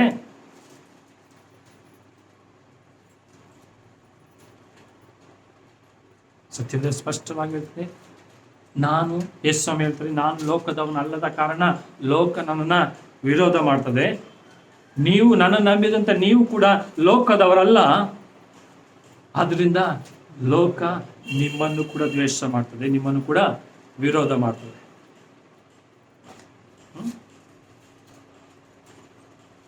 ನೀವು ಲೋಕದವರಲ್ಲ, ಆದ್ರೆ ಲೋಕದಲ್ಲಿ ಇದ್ದೀರಿ. ಲೋಕದಲ್ಲಿ ಇದ್ದಾಗಲೂ ಕೂಡ ಕ್ರಿಸ್ತನವರಾಗಿ, ಕ್ರಿಸ್ತನನ್ನ ತೋರಿಸುವಂಥವರಾಗಿ ಈ ಕೊನೆಯ ದಿನಗಳಲ್ಲಿ ಜೀವಿಸುವವರಾಗಿರಬೇಕು. ಕ್ರಿಸ್ತನವರಾಗಿ, ಕ್ರಿಸ್ತನನ್ನ ತೋರಿಸುವಂಥವರಾಗಿ ಜೀವಿಸುವವರಾಗಿರ್ಬೇಕು. ಒಂದು ವೇಳೆ ನಮ್ಮ ಜೀವನದಲ್ಲಿ ಕ್ರಿಸ್ತನ ತೋರಿಕೆ ಇಲ್ಲ ಅಂದ್ರೆ ನಾವು ಲೋಕದ ಅಧಿಪತಿಯಿಂದ ನಡೆಸುವಂಥವರಾಗಿರ್ತೇವೆ. ಲೋಕದ ಅಧಿಪತಿ ನಮ್ಮನ್ನ ಆಳ್ವಿಕೆ ಮಾಡುವಂಥವನಾಗಿರ್ತಾನೆ. ಲೋಕದ ಅಧಿಪತಿ ನಮ್ಮನ್ನು ಆಳ್ವಿಕೆ ಮಾಡುವಂಥವನಾಗಿರ್ತಾನೆ. ಈ ಲೋಕದವರು ಅವರ ಮಾತನ್ನ ಕೇಳ್ತಾರೆ. ಯಾರು ಲೋಕದ ಪ್ರಕಾರವಾಗಿ ಜೀವಿಸುವಂಥವರ ಮಾತುಗಳನ್ನ ಲೋಕದವರು ಕೇಳ್ತಾರೆ. ಯಾಕಂದ್ರೆ ಅವರು ಲೋಕದ ಒಂದು ಅಧೀನದಲ್ಲಿ ಇದ್ದಾರೆ, ಲೋಕದ ಅಧಿಪತಿಯ ಅಧೀನದಲ್ಲಿದ್ದಾರೆ, ಕ್ರಿಸ್ತ ವಿರೋಧಿ ಅಧೀನದಲ್ಲಿದ್ದಾರೆ. ಆದುದರಿಂದ ಅವರು ಲೋಕದ ಪ್ರಕಾರವಾಗಿ ಜೀವಿಸ್ತಾರೆ, ಲೋಕದವರ ಮಾತುಗಳನ್ನ ಕೇಳ್ತಾರೆ. ಕ್ರಿಸ್ತನ ಬಗ್ಗೆ ಅವರು, ಆತ್ಮನ ನಡೆಸುವಿಕೆ ಬಗ್ಗೆ ಅವರು ಜೀವಿಸುವುದಿಲ್ಲ, ಆತ್ಮನ ನಡೆಸುವಿಕೆಯಲ್ಲಿ ಅವರು ಜೀವಿಸುವುದಿಲ್ಲ. ಅದರಿಂದ ಸತ್ಯವೇದ ಸ್ಪಷ್ಟವಾಗಿರ್ತದೆ. ಈ ಕೊನೆ ದಿನಗಳಾಗೋದ್ರಿಂದ ನನ್ನನ್ನು ನೋಡಿ ದೇವರು ವಾಕ್ಯ ಹೇಳ್ತದೆ. ಹಾಗಾದ್ರೆ ನಮ್ಮ ಜೀವಿತ ಹೇಗಿದೆ? ನಿನ್ನ ಜೀವಿತ ಹೇಗಿದೆ? ದೇವರು ನಮ್ಮನ್ನು ಕೇಳಿ ನೋಡಿ ಹೇಳ್ತಿದ್ದಾನೆ, ನಿಮ್ಮ ಜೀವಿತದಲ್ಲಿ ನನ್ನನ್ನು ನೀವು ತೋರಿಸ್ತಾ ಇದ್ದೀರಾ ಲೋಕಕ್ಕೆ? ನಿಮ್ಮ ಜೀವಿತವನ್ನು ನೋಡುವಂತ ಜನ ನನ್ನನ್ನ ಕಾಣ್ತಾ ಇದ್ರ ನಿಮ್ಮಲ್ಲಿ? ಕ್ರಿಸ್ತ ವಿರೋಧಿ ಲೋಕದಲ್ಲಿ ತಾನೆ.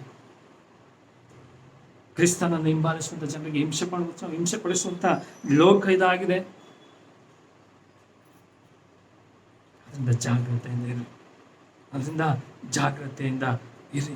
ಈ ಲೋಕದಲ್ಲಿ ಹುಟ್ಟಿದವರು ಈ ಲೋಕ ಪ್ರೇರಿತರಾಗಿ ಮಾತಾಡ್ತಾರೆ, ಲೋಕ ಪ್ರೇರಿತವಾಗಿ ಜೀವಿಸ್ತಾರೆ, ಲೋಕದ ಮಾತುಗಳನ್ನ ನಂಬ್ತಾರೆ, ಕೇಳ್ತಾರೆ. ಆದರೆ ನೀವು ಲೋಕದವರಲ್ಲ. ನಿಮ್ಮನ್ನು ಲೋಕದಿಂದ ನಾನು ಪ್ರತ್ಯೇಕಪಡಿಸಿದ್ದೇನೆ. ನಾನು ನಿಮ್ಮನ್ನ ನನ್ನ ರಾಜ್ಯರನ್ನಾಗಿ, ಅರಸರನ್ನಾಗಿ, ಯಾಜಕರನ್ನಾಗಿ ನಾನು ಆರಿಸಿಕೊಂಡಿದ್ದೇನೆ. ನೀವು ಪರಲೋಕ ಸಂಸ್ಥಾನದವರು. ಪರಲೋಕಕ್ಕೋಸ್ಕರವಾಗಿ ನೀವು ಜೀವಿಸಬೇಕು. ಪರಲೋಕದ ವಿಷಯಗಳನ್ನ ಇತರರಿಗೆ ತೋರಿಸುವಾಗಿ ನಿಮ್ಮ ಜೀವಿತ ಆಗಿರ್ಬೇಕು. ಪರಲೋಕದ ನಡೆನುಡಿಗಳು ನಿಮ್ಮಲ್ಲಿರಬೇಕು. ಪರಲೋಕದ ಸ್ವಭಾವ ನಿಮ್ಮಲ್ಲಿರಬೇಕು. ಇದೆಯಾ ನಿಮ್ಮಲ್ಲಿ?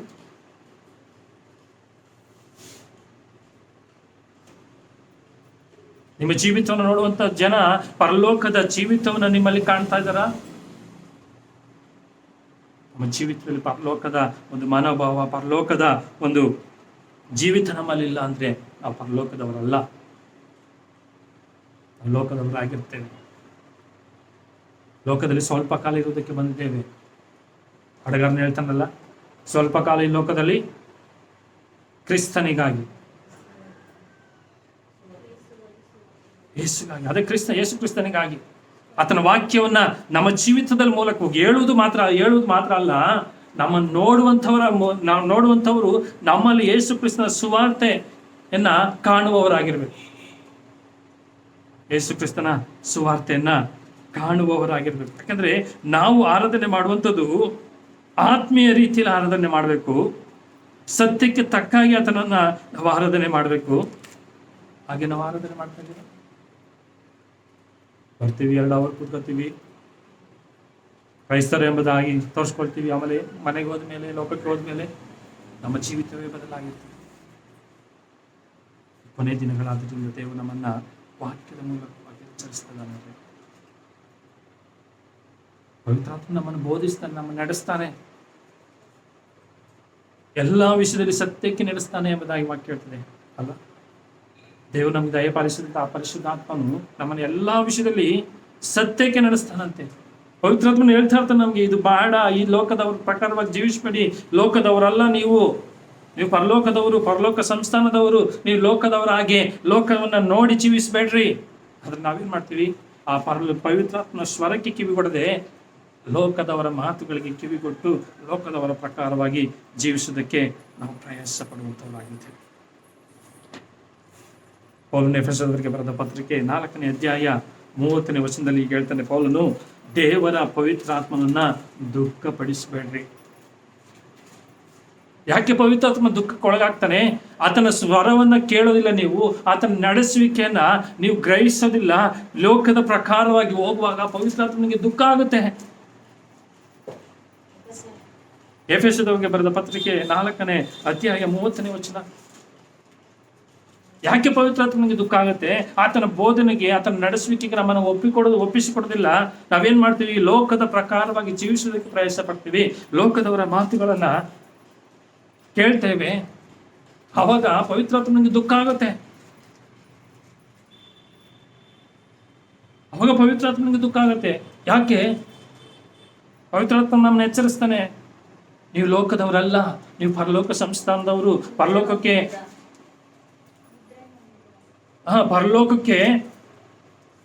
ಹೋಗುವುದಕ್ಕೆ ನಿಮ್ಮನ್ನು ದೇವರು ಆರಿಸಿಕೊಂಡಿದ್ದಾನೆ. ತನ್ನ ರಕ್ತವನ್ನು ಸುರಿಸಿ, ತನ್ನ ರಕ್ತದಿಂದ ನಿಮ್ಮ ಪಾಪವನ್ನು ತೊಳೆದು ಶುದ್ಧೀಕರಿಸಿ ತನ್ನ ಮಗನಾಗಿ ಮಗಳಾಗಿ ನಿಮ್ಮನ್ನು ಸ್ವೀಕಾರ ಮಾಡಿದ್ದಾನೆ. ನೀವು ಲೋಕದವರಲ್ಲ, ಇನ್ನು ನೀವು ಯಾರಾಗಿರ್ಬೇಕು? ಕ್ರಿಸ್ತನವರಾಗಿರ್ಬೇಕು, ಪರಲೋಕ ಸಂಸ್ಥಾನದವರಾಗಿರ್ಬೇಕು.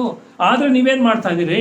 ಲೋಕದ ಪ್ರಕಾರವಾಗಿ ಜೀವಿಸೋದಕ್ಕೆ ಪ್ರಯಾಸ ಪಡ್ತೀರಿ, ಲೋಕದಲ್ಲಿ ಕಣ್ಣಿಗೆ ಕಾಣುವಂಥದ್ದನ್ನ ಹೆಚ್ಚಾಗಿ ಅಪೇಕ್ಷೆ ಪಡ್ತೀರಿ, ಲೋಕದವರ ಮಾತುಗಳಿಗೆ ಕಿವಿ ಕೊಡ್ತೀರಿ. ಆಗ ಪವಿತ್ರಾತ್ಮ ದುಃಖಕ್ಕೊಳಗಾಗ್ತಾನೆ. ಈಗ ನನ್ನ ನಡೆಸುವಿಕೆಗೆ ಅವರು ಒಪ್ಪಿಸ್ಕೊಡ್ತಾ ಇಲ್ವಲ್ಲ, ನನ್ನ ಬೋಧನೆಗೆ, ನನ್ನ ಸ್ವರಕ್ಕೆ ಅವ್ರು ಕಿವಿ ಕೊಡ್ತಾ ಇಲ್ವಲ್ಲ, ನನ್ನ ಸ್ವರಕ್ಕೆ ಅವ್ರು ಕಿವಿ ಕೊಡ್ತಾ ಇಲ್ವಲ್ಲ. ಎಷ್ಟೋ ಸಾರಿ ದೇವರು ಆತ್ಮನು ಅನೇಕರ ಮೂಲಕವಾಗಿ ನಮ್ಮೊಟ್ಟಿಗೆ ಮಾತಾಡ್ತಾನೆ, ಇದು ತಪ್ಪು, ಇದನ್ನ ಮಾಡಬೇಡಿ, ಇದನ್ನ ಬಿಟ್ಟುಬಿಡಿ, ಇದನ್ನ ಬದಲಾಯಿಸ್ಕೊಳ್ಳಿ, ನಿಮ್ಮ ಜೀವನವನ್ನು ಬದಲಾಯಿಸ್ಕೊಳ್ಳಿ. ಆದ್ರೆ ಆ ವಾಕ್ಯಕ್ಕೆ ನಾವು ವಿಧೇಯರಾಗೋದಿಲ್ಲ. ಅದಕ್ಕೆ ವಾಕ್ಯ ಹೇಳ್ತದೆ, ಪ್ರವಾದನೆಗಳನ್ನ ಈನೈಸಬೇಡ್ರಿ. ದೇವರ ಮೂಲಕವಾಗಿ ನಿಮಗೆ ಬರುವಂತ ಮಾತುಗಳಿಗೆ ನೀವು ಈನೈಸಬೇಡ್ರಿ, ಅದಕ್ಕೆ ಲಕ್ಷ್ಯ ಕೊಡ್ರಿ. ಅದನ್ನ ನೀವು ಸ್ವೀಕಾರ ಮಾಡುವಂತ ಮನಸ್ಸು ನಿಮ್ಮಲ್ಲಿರ್ಲಿ, ಸ್ವೀಕಾರ ಮಾಡುವಂತ ಮನಸ್ಸು ನಿಮ್ಮಲ್ಲಿರ್ಲಿ. ಪವಿತ್ರಾತ್ಮನೇ ಇತರರ ಮೂಲಕವಾಗಿ ನಿಮ್ಗೆ ಬೋಧಿಸ್ತಾನೆ. ಪವಿತ್ರಾತ್ಮನ ಸ್ವರಕ್ಕೆ ನೀವು ಕಿವಿಗೊಡದಿದ್ದಾಗ ಇತರರ ಮೂಲಕವಾಗಿ ಪವಿತ್ರಾತ್ಮ ನಿಮಗೆ ಮಾತಾಡ್ತಾನೆ, ಇದು ತಪ್ಪು, ಇದನ್ನ ಮಾಡಬೇಡ್ರಿ, ನೀವು ಲೋಕದವರಲ್ಲ, ಪರಲೋಕದವರು ಎಂಬುದಾಗಿ ಪ್ರವಾದನೆಗಳ ಮೂಲಕವಾಗಿ ಇತರರ ಮೂಲಕವಾಗಿ ದೇವರಾತ್ಮನ ಮಾತಾಡ್ತಾನೆ. ಅದಕ್ಕೆ ನೀವು ಈನೈಸಬೇಡ್ರಿ, ಪ್ರವಾದನೆಗಳನ್ನ ಈನೈಸಬೇಡ್ರಿ, ಅದಕ್ಕೆ ಲಕ್ಷ್ಯ ಕೊಡ್ರಿ ಎಂಬುದಾಗಿ ವಾಕ್ಯ ಹೇಳ್ತದೆ. ಈ ದಿನಗಳಲ್ಲಿ ಅನೇಕರು ದೇವರಾತ್ಮನ ನಡೆಸುವಿಕೆಗೆ, ದೇವರಾತ್ಮನ ಪ್ರವಾದನೆಗಳಿಗೆ ಅಥವಾ ನುಡಿಗಳಿಗೆ ಕಿವಿ ಕೊಡ್ತಾ ಇಲ್ಲ, ಅಲಕ್ಷ್ಯ ಮಾಡ್ತಾ ಇದ್ದಾರೆ. ತಮಗಿಷ್ಟ ಬಂದಾಗಿ ಜೀವಿಸ್ತಾ ಇದ್ದಾರೆ, ಲೋಕದ ಪ್ರಕಾರವಾಗಿ ಜೀವಿಸ್ತಾ ಇದ್ದಾರೆ, ಲೋಕದಲ್ಲಿ ಕಾಣುವಂತ ವಸ್ತುಗಳನ್ನ ನೋಡಿ ಅದರ ಹಿಂಬಾಲಿಸ್ತಾ ಇದ್ದಾರೆ. ಕೇಳ್ತದೆ, ಪ್ರವಾದನೆಗಳನ್ನು ಈನೈಸಬೇಡ್ರಿ, ಆದರೆ ಎಲ್ಲವನ್ನ ಪರಿಶೋಧಿಸಿ ಒಳ್ಳೆಯದನ್ನ ಏನ್ ಮಾಡ್ಬೇಕಂತೆ? ಭದ್ರವಾಗಿ ಇಟ್ಕೊಳ್ರಿ. ಒಳ್ಳೆಯದನ್ನ ಭದ್ರವಾಗಿ ಇಟ್ಕೊಳ್ರಿ. ಪರಿಶೋಧಿಸಿ ಯಾವುದು ಶಾಶ್ವತವಾದದ್ದು. ಈ ಲೋಕವೇ ನಶ್ವರ. ಲೋಕದಲ್ಲಿರುವಂಥದ್ದು ಯಾವುದು ಶಾಶ್ವತ ಅಲ್ಲ. ನಮಗೆ ಕಣ್ಣಿಗೆ ಕಾಣುವಂಥ ಈ ಲೋಕದಲ್ಲಿರುವಂಥ ಯಾವ ವಸ್ತು ಆಗಲಿ, ಯಾವುದೇ ಮನುಷ್ಯ ಆಗಲಿ ಶಾಶ್ವತ ಅಲ್ಲ. ಅದರಿಂದ ನೀವು ಪರಿಶೋಧಿಸಿ ಒಳ್ಳೆಯದನ್ನ ಮಾತ್ರವೇ ಭದ್ರವಾಗಿ ಹಿಡಿದುಕೊಳ್ರಿ. ನಾವು ಯಾವುದನ್ನ ಭದ್ರವಾಗಿ ಇಟ್ಕೊಂಡಿದ್ದೀವಿ? ಯಾವುದನ್ನ ಭದ್ರವಾಗಿ ಇಟ್ಕೊಂಡು ಜೀವಿಸ್ತಾ ಇದ್ದೀವಿ? ಯಾವುದ್ರ ಮೇಲೆ ಪೂರ್ಣವಾದಂಥ ನಂಬಿಕೆ ಇಟ್ಟು ಜೀವಿಸ್ತಾ ಇದ್ದೀವಿ? ನಮ್ಮ ಕೈಲಿರುವಂಥ ಕೆಲಸವನ್ನ, ನಮ್ಮ ಕೈಲಿರುವಂಥ ಹಣವನ್ನ, ನಮ್ಮ ಕೈಲಿರುವಂಥ ಆಸ್ತಿಯನ್ನ, ವಾಕ್ಯ ಹೇಳ್ತದೆ, ನೀವು ಎಲ್ಲವನ್ನ ಪರಿಶೋಧಿಸಿ ಒಳ್ಳೆಯದನ್ನ ಮಾತ್ರವೇ ಭದ್ರವಾಗಿ ಹಿಡಿದುಕೊಳ್ಳ್ರಿ. ನಿಮ್ಮ ಕೈಲಿರುವಂಥ ಹಣ ನಿಮ್ಮನ್ನ ಪರಲೋಕಕ್ಕೆ ಕರ್ಕೊಂಡು ಹೋಗೋದಿಲ್ಲ. ನಿಮ್ಮ ಕೈಲಿರುವಂಥ ಕೆಲಸ ನಿಮ್ಮನ್ನ ಪರಲೋಕಕ್ಕೆ ಕರ್ಕೊಂಡು ಹೋಗೋದಿಲ್ಲ. ನಿಮ್ಮ ಕೈಲಿರುವಂಥ ಆಸ್ತಿ ಸಂಪತ್ತು ನಿಮ್ಮನ್ನ ಪರಲೋಕಕ್ಕೆ ಕರ್ಕೊಂಡು ಹೋಗೋದಿಲ್ಲ. ಯಾಕೆಂದ್ರೆ ಲೋಕದಲ್ಲಿರುವಂಥ ಎಲ್ಲವೂ ನಶ್ವರವಾದದ್ದು. ಅದಕ್ಕೆ ವಾಕ್ಯ ಹೇಳ್ತದೆ, ಎಲ್ಲವನ್ನ ಪರಿಶೋಧಿಸಿ ನಿಮ್ಮನ್ನ ಯಾವುದು ಪರಲೋಕಕ್ಕೆ ಕರ್ಕೊಂಡು ಹೋಗ್ತದೆ, ಯಾವುದು ನಿಮ್ಮನ್ನ ನಿತ್ಯ ಜೀವಕ್ಕೆ ಸೇರಿಸ್ತದೆ, ಅದನ್ನ ಪರೀಕ್ಷಿಸಿ ಅದನ್ನ ಮಾತ್ರವಾಗಿ ಭದ್ರವಾಗಿ ಹಿಡಿದುಕೊಳ್ಳ್ರಿ ಎಂಬುದಾಗಿ ವಾಕ್ಯ ಇವತ್ತು ನಮ್ಮೊಟ್ಟಿಗೆ ಮಾತಾಡ್ತಾ ಇದ್ದಾರೆ.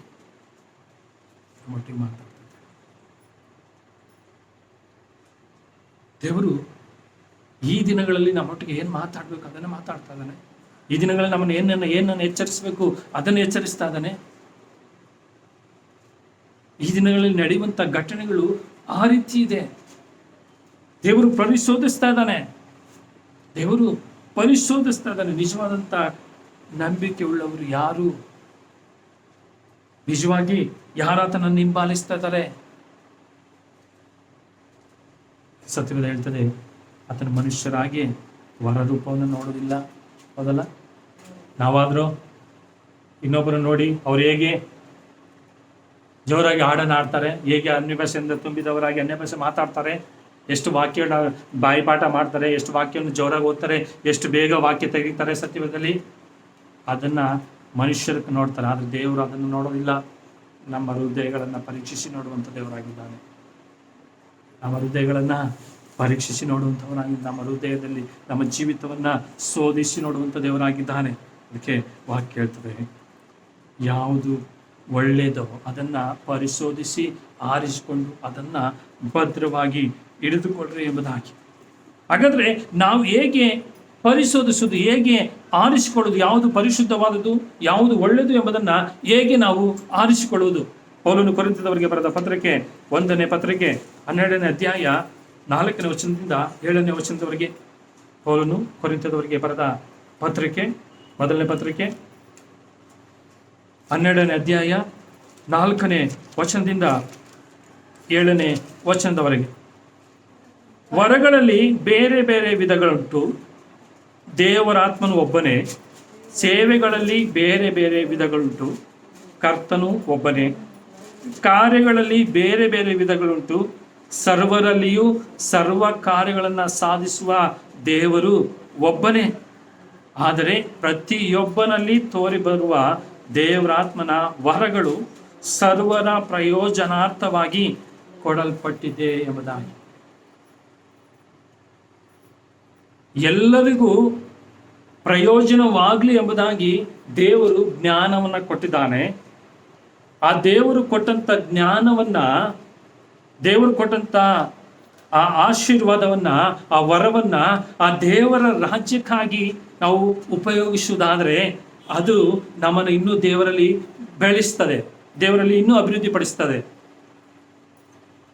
ಇದರಲ್ಲಿ ಪೌಲನು ಎಷ್ಟು ಸ್ಪಷ್ಟವಾಗಿ ಹೇಳ್ತಾನೆ, ವರಗಳಲ್ಲಿ ಬೇರೆ ಬೇರೆ ವಿಧಗಳುಂಟು, ಆದರೆ ದೇವರಾತ್ಮ ಒಬ್ಬನೇ.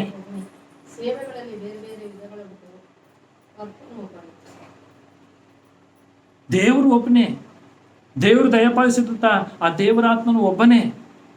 ಆದರೆ ಆ ಆತ್ಮನು ಪ್ರತಿಯೊಬ್ಬರಲ್ಲಿ ಕಾರ್ಯಗಳನ್ನು, ಸರ್ವರಲ್ಲಿಯೂ ಕಾರ್ಯಗಳನ್ನು ಸಾಧಿಸುವ ದೇವರು ಒಬ್ಬನೇ. ಆದರೆ ಆ ಕಾರ್ಯಗಳನ್ನು ಪ್ರತಿಯೊಬ್ಬನಲ್ಲಿ ತೋರಿಬರುವಂಥ ದೇವರಾತ್ಮನ ವರ ಸರ್ವರ ಪ್ರಯೋಜನಾರ್ಥವಾಗಿ, ಎಲ್ಲರ ರಕ್ಷಣೆಗೆ ನಡೆಸುವಂಥ ರೀತಿಯಲ್ಲಿ ನಮ್ಮ ಜೀವನ ಒಂದು ಸಾಕ್ಷಿಯ ಜೀವನ ಆಗಿರಬೇಕು. ಸರ್ವರ ಪ್ರಯೋಜನಾರ್ಥ. ದೇವ್ರು ನಮ್ಗೆ ಕೊಟ್ಟಿದ್ದಾನೆ, ಆ ದೇವ್ರು ನಮ್ಮನ್ನು ರಕ್ಷಣೆ ನಡೆಸಿದ್ದಾನೆ, ದೇವ್ರು ನಮ್ಮನ್ನು ಆರಿಸಿಕೊಂಡಿದ್ದಾನೆ. ಈ ಥರರನ್ನ ರಕ್ಷಣೆ ಮಾರ್ಗದಲ್ಲಿ ನಡೆಸುವಂಥ ಜೀವಿತ ನಮ್ಮದಾಗಿರ್ಬೇಕು.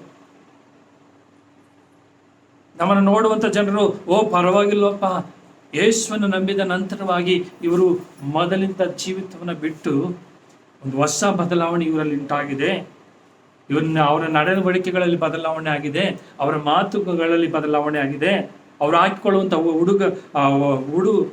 ಉಡುಪಿನಲ್ಲಿ ಬದಲಾವಣೆ ಆಗಿದೆ. ನಮ್ಮನ್ನು ನೋಡುವಂಥ ಜನ ಕ್ರಿಸ್ತನನ್ನು ಕಾಣ್ತಾ ಇದ್ದಾರೆ. ದೇವರು ಒಬ್ಬನೇ. ಎಲ್ಲರಿಗೂ ವರವನ್ನು ಕೊಡ್ತದಾನೆ, ಜ್ಞಾನವನ್ನು ಕೊಡ್ತದಾನೆ. ಅದು ಸರ್ವರ ಉಪಯೋಗಕ್ಕಾಗಿ ಪ್ರಯೋಜನಾರ್ಥವಾಗಿ ಕೊಟ್ಟಿದ್ದಾನೆ. ಅದನ್ನ ಸರ್ವರ ಪ್ರಯೋಜನಕ್ಕೆ ನಾವು ಬಳಸ್ಕೊಳ್ತಾ ಇದ್ದೀವ? ಇತರರ ರಕ್ಷಣೆ ಮಾರ್ಗದಲ್ಲಿ ಬರುವುದಕ್ಕೋಸ್ಕರ ನಮ್ಮ ಜೀವಿತದಲ್ಲಿ ಬದಲಾವಣೆಗಳನ್ನ ನಾವು ಮಾಡ್ಕೊಳ್ತಾ ಇದ್ದೀವ? ಕ್ರೈಸ್ತರು ಎಂಬುದಾಗಿ ಹೇಳ್ಕೊಳ್ತೇವೆ, ಸಭೆಗೆ ಬರ್ತೇವೆ, ಆರಾಧನೆ ಮಾಡ್ತೇವೆ, ಬೈಬಲ್ ವಾಕ್ಯ ಚೆನ್ನಾಗಿ ಗೊತ್ತು. ಆದರೆ ನಮ್ಮ ಜೀವಿತದಲ್ಲಿ ಕ್ರಿಸ್ತನನ್ನು ಕಾಣುತ್ತಾ ಇದ್ದಾರ ಜನ, ನೋಡುವಂಥ ಜನ, ಅದು ಬಹಳ ಮುಖ್ಯವಾದದ್ದಾಗಿದೆ. ಯಾಕಂದ್ರೆ ಪ್ರತಿಯೊಬ್ಬರಲ್ಲಿ ತೋರಿ ಬರುವ ದೇವರಾತ್ಮನ ವರಗಳು ಸರ್ವರ ಪ್ರಯೋಜನಾರ್ಥವಾಗಿ ಕೊಡಲ್ಪಟ್ಟಿದೆ. ಎಲ್ಲರ ಪ್ರಯೋಜನಕ್ಕೋಸ್ಕರವಾಗಿ ದೇವರು ಆ ವರವನ್ನ, ಆ ಜ್ಞಾನವನ್ನ ಕೊಟ್ಟಿದ್ದಾನೆ ಎಂಬುದಾಗಿ ವಾಕ್ಯ ಹೇಳ್ತಾರೆ. ಪೌಲನು ಎಫೆಸದವರಿಗೆ ಬರೆದ ಪತ್ರಿಕೆ 4ನೇ ಅಧ್ಯಾಯ 3 ಮತ್ತು 4ನೇ ವಚನವನ್ನು ನಾವು ನೋಡುವುದಾದರೆ, ಪೌಲನು ಎಫೆಸದವರಿಗೆ ಬರೆದ ಪತ್ರಿಕೆ 4ನೇ ಅಧ್ಯಾಯ 3 ಮತ್ತು 4ನೇ ವಚನವನ್ನ ನಾವು ಓದುವುದಾದರೆ, ಸಮಾಧಾನವೆಂಬ ಬಂಧನದಿಂದ ಕಟ್ಟಲ್ಪಟ್ಟವನಾಗಿದ್ದು ಪವಿತ್ರಾತ್ಮನಿಂದ ಉಂಟಾಗುವ ಐಕ್ಯವನ್ನು ಕಾಪಾಡಿಕೊಳ್ಳುವುದಕ್ಕೂ ನೀವು ಪೂರ್ಣ ವಿನಯ ಸಾತ್ವಿಕತ್ವಗಳಿಂದಲೂ ದೀರ್ಘ ಶಾಂತಿಯಿಂದಲೂ ಕೂಡಿದವರಾಗಿ ಪ್ರೀತಿಯಿಂದ ಒಬ್ಬರನ್ನೊಬ್ಬರು ಸಹಿಸಿಕೊಳ್ಳಿರಿ.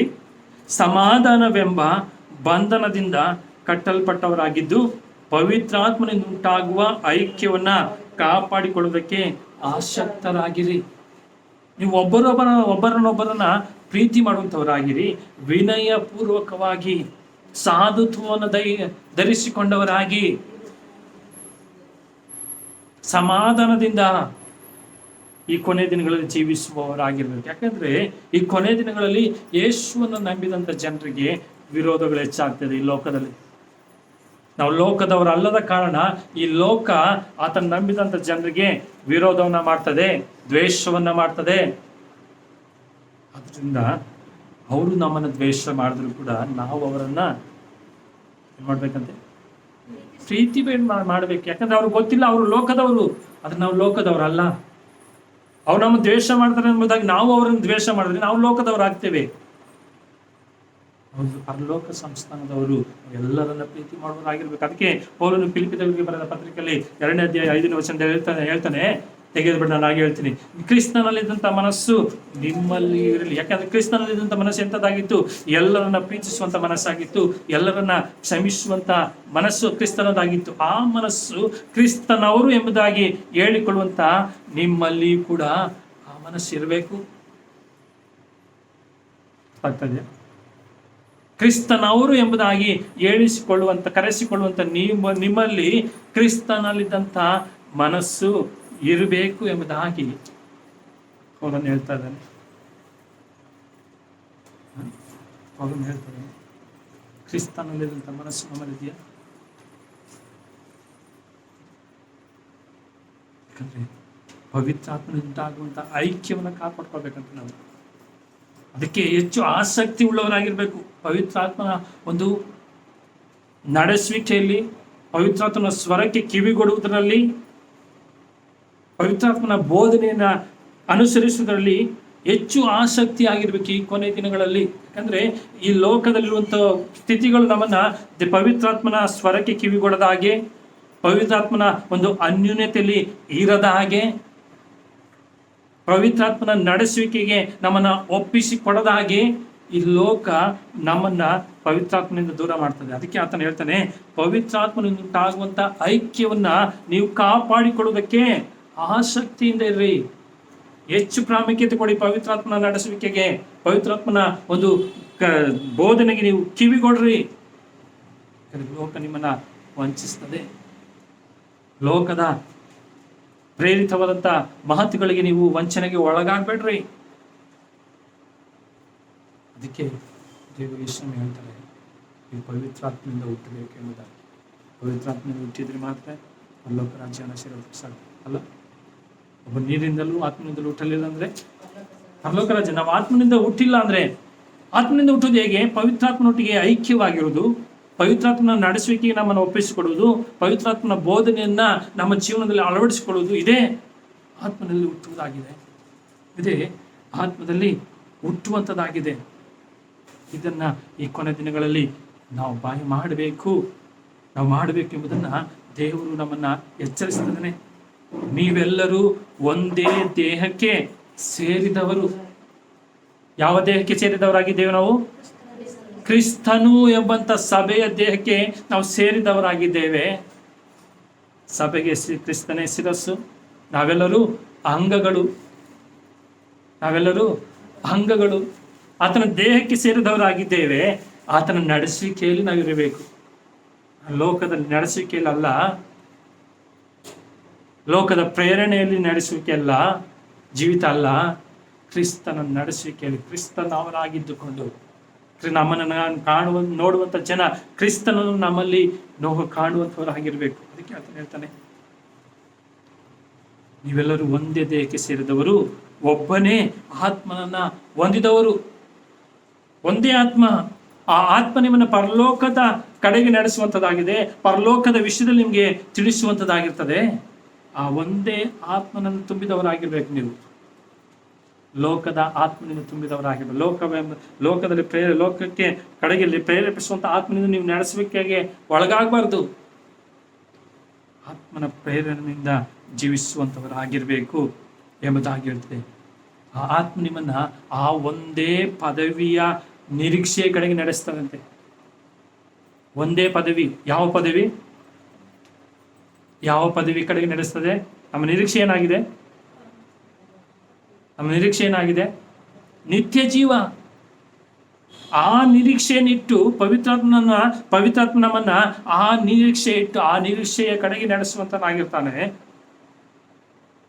ನಾವು ಆ ನಿರೀಕ್ಷೆ ಇಲ್ಲದೆ ನಾವು ಲೋಕದ ನಿರೀಕ್ಷೆ ಇಟ್ಕೊಂಡವರಾಗಿ ಜೀವಿಸುವುದಾದ್ರೆ ಅದು ನಮಗೆ ಕಳ್ಕೊಳ್ಬೇಕಾಗತ್ತೆ. ಒಂದು ಪಂದ್ಯದಲ್ಲಿ ಒಬ್ಬ ಓಟಗಾರ ಓಡ್ತಾನೆ ಅಂದ್ರೆ ಅವನ ಗುರಿ ಏನಾಗಿರ್ತದೆ? ಆ ಬಿರುದು, ಆ ಪದವಿ ಅಥವಾ ಮೆಡಲು. ಒಬ್ಬನೇ ಓಡಲ್ಲ, ಸುಮಾರು ಜನ ಓಡ್ತಾರೆ. ಎಲ್ಲರ ಗುರಿ ಏನಾಗಿರ್ತದೆ? ನಾನು ಫಸ್ಟ್ ಬರಬೇಕು, ನನಗೆ ಆ ಮೆಡ್ಲು ಬರಬೇಕು. ಹೌದಲ್ಲ? ಅವ್ರು ಓಡ್ತಾರೆ, ಅವ್ರ ಜೊತೆ ನಾನು ಓಡೋಣ ಅಲ್ಲ. ಎಲ್ಲರ ಗುರಿಯನ್ನು ನಾನು ಆ ಮೆಡಲನ್ನು ತೆಗೆದುಕೊಳ್ಬೇಕು, ಆ ಪದವಿ ನನಗೆ ಸಿಗಬೇಕು, ನಾನು ಫಸ್ಟ್ ಬರಬೇಕು. ಅದಕ್ಕೆ ಆ ಪಂದ್ಯಕ್ಕೆ ಮೊದಲೇ ತರಬೇತಿಯನ್ನು ಹೊಂದ್ಕೊಳ್ತಾರೆ. ಯಾಕೆ ತರಬೇತಿ ಹೊಂದ್ಕೊಳ್ತಾರೆ? ನಾನು ಫಸ್ಟ್ ಬರಬೇಕು, ಆ ಮೆಡಲ್ ನನ್ನದೇ ಆಗಬೇಕು. ಅದೇ ರೀತಿಯಲ್ಲಿ ಪವಿತ್ರಾತ್ಮ ಕೂಡ ನಮ್ಮನ್ನ ಈ ದಿನಗಳಲ್ಲಿ ಆ ನಿರೀಕ್ಷೆಯ ಕಡೆಗೆ ನಡೆಸುವಂತನಾಗಿದ್ದಾನೆ. ಆ ಪವಿತ್ರಾತ್ಮ ನಡೆಸುವಿಕೆಗೆ ನಮ್ಮನ್ನ ಒಪ್ಪಿಸಿಕೊಟ್ಟವರಾಗಿ ಜೀವಿಸುವಂತವರಾಗಿರ್ಬೇಕು ಎಂಬುದಾಗಿ ಎಫೆಸದವರಿಗೆ ಬರೆದ ಪತ್ರಿಕೆ 2ನೇ ಅಧ್ಯಾಯ 18ನೇ ವಚನ. ಆತನ ಮೂಲಕ ನೀವು ಒಬ್ಬ ಆತ್ಮನನ್ನೇ ಹೊಂದಿದವರಾಗಿ ತಂದೆಯ ಬಳಿಗೆ ಪ್ರವೇಶಿಸುವುದಕ್ಕೆ ಮಾರ್ಗವಾಯಿತು. ನೀವು ಎಲ್ಲರೂ, ಆತನ ನಂಬಿದಂತ ಎಲ್ಲರೂ, ಅದು ಸೇವಕರೇ ಆಗಿರ್ಬೋದು, ಬಿಷಪೇ ಆಗಿರ್ಬೋದು, ರೆವರೆಂಡೇ ಆಗಿರ್ಬೋದು, ವಿಶ್ವಾಸಿನೇ ಆಗಿರ್ಬೋದು, ಎಲ್ಲರೂ ಕೂಡ ಆ ಆತ್ಮನ ಮೂಲಕವಾಗಿ ಆ ನಿತ್ಯ ಜೀವ ಎಂಬಂತ ಕಡೆಗೆ ನಡೆಸುವಂಥದ್ದಾಗಿದೆ. ಆತ್ಮ ನಿತ್ಯ ಜೀವ ಎಂಬಂತ ಕಡೆಗೆ ಪ್ರವೇಶಿಸುವುದಕ್ಕೆ ಮಾರ್ಗ ಆಯಿತು. ಎಲ್ಲರಿಗೂ ಒಂದೇ ಆತ್ಮ. ಪಾಸ್ಟರ್ಗೆ ಬೇರೆ ಆತ್ಮ ಇಲ್ಲ, ವಿಶ್ವಾಸಿಗೆ ಬೇರೆ ಆತ್ಮ ಇಲ್ಲ, ಬಿಷಪ್ಗೆ ಬೇರೆ ಆತ್ಮ ಇಲ್ಲ, ರೆವರೆಂಡ್ಗೆ ಬೇರೆ ಆತ್ಮ ಇಲ್ಲ. ಎಲ್ಲರಿಗೂ ಒಂದೇ ಆತ್ಮ, ದೇವರಾತ್ಮ. ಆ ಆತ್ಮನು ಎಲ್ಲರನ್ನ ಆ ನಿತ್ಯ ಜೀವದ ಮಾರ್ಗದಲ್ಲಿ ನಡೆಸ್ತಾನೆ. ಹಾಗಾದ್ರೆ ಯಾಕೆ ಒಬ್ಬೊಬ್ಬರ ಸ್ಥಿತಿಗಳು ಬೇರೆ ಬೇರೆ ಇದೆ? ಯಾಕೆ ಒಬ್ಬರು ರೆವರೆಂಡ್ ಆಗಿದ್ದಾರೆ, ಯಾಕೆ ಒಬ್ಬರು ಸೇವಕರಾಗಿದ್ದಾರೆ, ಯಾಕೆ ಇನ್ನೂ ಒಬ್ಬರು ವಿಶ್ವಾಸಿನೇ ಆಗಿರ್ತಾರೆ? ಯಾಕಂದ್ರೆ ಅವರು ಪವಿತ್ರಾತ್ಮನ ಐಕ್ಯತೆಯಲ್ಲಿ ಹೆಚ್ಚು ಐಕ್ಯವಾಗಿರೋದಿಲ್ಲ. ಯಾರು ಹೆಚ್ಚು ಪವಿತ್ರಾತ್ಮನ ಐಕ್ಯತೆಯಲ್ಲಿ ಒಂದಾಗಿರ್ತಾರೋ ಅವರು ದಿನದಿಂದ ದಿನಕ್ಕೆ ಆತ್ಮದಲ್ಲಿ ಅಭಿವೃದ್ಧಿ ಆಗ್ತಾ ಬರ್ತಾರೆ. ಯಾಕಂದ್ರೆ ಪವಿತ್ರಾತ್ಮನು ಎಲ್ಲರನ್ನ ಸತ್ಯದ ಕಡೆಗೆ, ನಿತ್ಯ ಜೀವದ ಕಡೆಗೆ, ಆ ಪದವಿಯ ಕಡೆಗೆ ನಡೆಸುವಂಥದ್ದಾಗಿದೆ. ಹೌದಲ್ಲ? ಇನ್ನು ಅನೇಕರ ಸಭೆಗಳಲ್ಲಿ ಅನೇಕ ವಿಶ್ವಾಸಿಗಳು ನೋಡುವುದಾದ್ರೆ ಇನ್ನು ವಿಶ್ವಾಸಿಗಳೇ ಆಗಿರ್ತಾರೆ. ಯಾಕೆ? ಅವ್ರು ಇನ್ನೂ ಆತ್ಮದಲ್ಲಿ ಬೆಳೆಯೋದಿಲ್ಲ, ಆತ್ಮನ ನಡೆಸುವಿಕೆಗೆ ಒಪ್ಪಿಸಿಕೊಡೋದಿಲ್ಲ. ನಾವಿನ್ನೂ 5ನೇ ಕ್ಲಾಸಲ್ಲಿ 5 ವರ್ಷದಿಂದ 5ನೇ ಕ್ಲಾಸಲ್ಲಿ ಕೂತಿದ್ರೆ ನಾವು SSLC ಎಕ್ಸಾಮ್ ಬರೆಯೋಕ್ಕಾಗತ್ತಾ? ಆಗಲ್ಲ. ಅಂತ ವರ್ಷವೂ ಕೂಡ 5, 6, 7, 8 ಮುಂದುವರಿಬೇಕಲ್ವಾ? ನಾವಿನ್ನೂ ಯಾಕೆ ಇದ್ದೆಲ್ಲ ಇರ್ತೀವಿ? ಅಂತ ಕೇಳ್ತೇನೆ, ನಾನು ನಿಮಗೆ ಗಟ್ಟಿ ಪದಾರ್ಥ ಕೊಡ್ಬೇಕೆಂಬುದಾಗಿ ಬಯಸ್ತೇನೆ, ಆದರೆ ನೀವು ಇನ್ನೂ ಮೃದು ಪದಾರ್ಥ ಬೇಕು, ಇನ್ನು ಎಳೆಗೂಸಿನ ಹಾಗೆ ಹಾಲು ಬೇಕು ಎಂಬುದಾಗಿ ಬಯಸ್ತೀರಾ? ನಾವು ಬೆಳಿಬೇಕ್ರಿ, ಆತ್ಮಿಕವಾಗಿ ಅಭಿವೃದ್ಧಿ ಆಗಬೇಕು.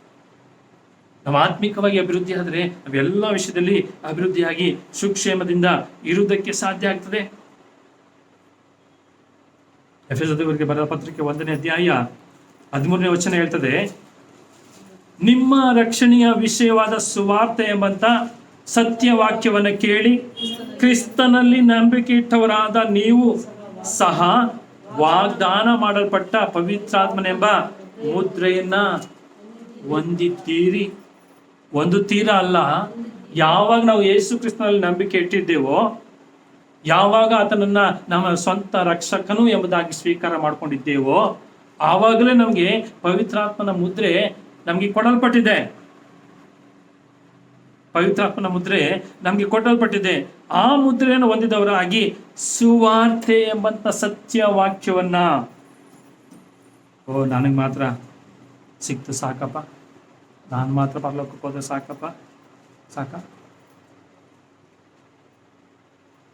ಸತ್ಯವಾದ ಹೇಳ್ತದೆ, ಐಶ್ವರ್ಯವಂತನು ಅಭಿಕ್ಷೆಗಾರನಾದಂತಹ ಲಾಜರ್ ಇಬ್ಬರು ಸತ್ತು ಹೋಗ್ತಾನೆ. ಲಾಜರನ್ನೆಲ್ಲಿದ್ದಾನೆ? ಅಬ್ರಹಾಮನ ಎದೆಗೆ ಒರಗಿಕೊಂಡಿದ್ದಾನೆ. ಐಶ್ವರ್ಯವಂತ ಎಲ್ಲಿದ್ದಾನೆ? ಬೆಂಕಿ ಕೆರೆಯಲ್ಲಿದ್ದಾನೆ. ಐಶ್ವರ್ಯವಂತ ಸುಮ್ಮನಾದ್ನ?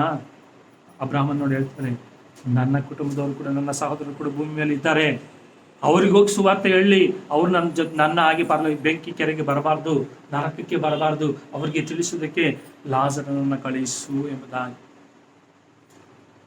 ನೀವು ಮಾತ್ರ ರಕ್ಷಣೆ ಹೊಂದಿ, ನೀವು ಮಾತ್ರ ಪರಲೋಕದಲ್ಲಿ ಹೋಗಿ ಯೇಸು ಕ್ರಿಸ್ತನ ಸಂಗಡ ಇದ್ದು ನಿಮ್ಮ ಮನೆಯವರು ನರಕದಲ್ಲಿ ಆ ಬೆಂಕಿಯಲ್ಲಿ ನರಳ್ತಾ ಇದ್ರೆ ನಿಮ್ಗೆ ನೋಡೋದಕ್ಕೆ ಸಂತೋಷ ಆಗುತ್ತಾ?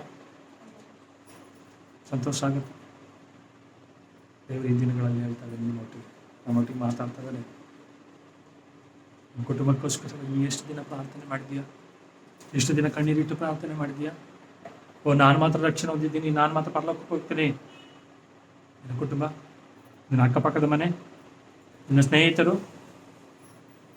ಅದಕ್ಕೆ ಇಬ್ಬರಿಗೆ ಬರೆದ ಪತ್ರಿಕೆಯಲ್ಲಿ ಹೇಳ್ತಾನೆ, ಈ ಕೊನೆಯ ದಿನಗಳಲ್ಲಿ ಆತನ ಬರೋಣ ಹತ್ತಿರ ಆಗಿರೋದು, ಅನೇಕರು ಸಭೆಯಾಗಿ ಸೇರಿ ಬರುವುದನ್ನ, ದೇವರ ವಾಕ್ಯವನ್ನು ಕೇಳುವುದನ್ನ, ಪ್ರಾರ್ಥನೆ ಮಾಡುವುದನ್ನ ಕ್ರಮವಾಗಿ ಬಿಟ್ಬಿಟ್ಟಿದ್ದಾರೆ. ಅವರನ್ನು ಎಚ್ಚರಿಸ್ರಿ. ಹೌದಲ್ವಾ? ಇಬ್ಬರಿಗೆ ಬರೆದ ಪತ್ರಿಕೆ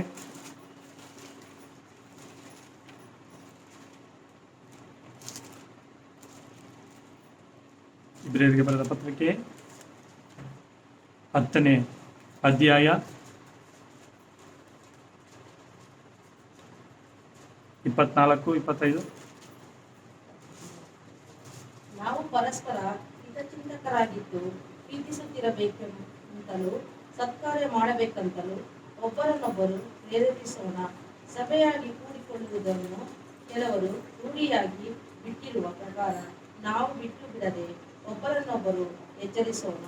ಕರ್ತನ ಪ್ರತ್ಯಕ್ಷತೆಯ ದಿನವು ಸಮೀಪಿಸುತ್ತಾ ಬರುತ್ತದೆ ಎಂದು ನಾವು ನೋಡುವುದರಿಂದ ಇದನ್ನು ಮತ್ತಷ್ಟು ಮಾಡಿರಿ. ನೋಡಿ, ಈ ವಾಕ್ಯ ಎಷ್ಟು ಸ್ಪಷ್ಟವಾಗಿ ಹೇಳ್ತದೆ.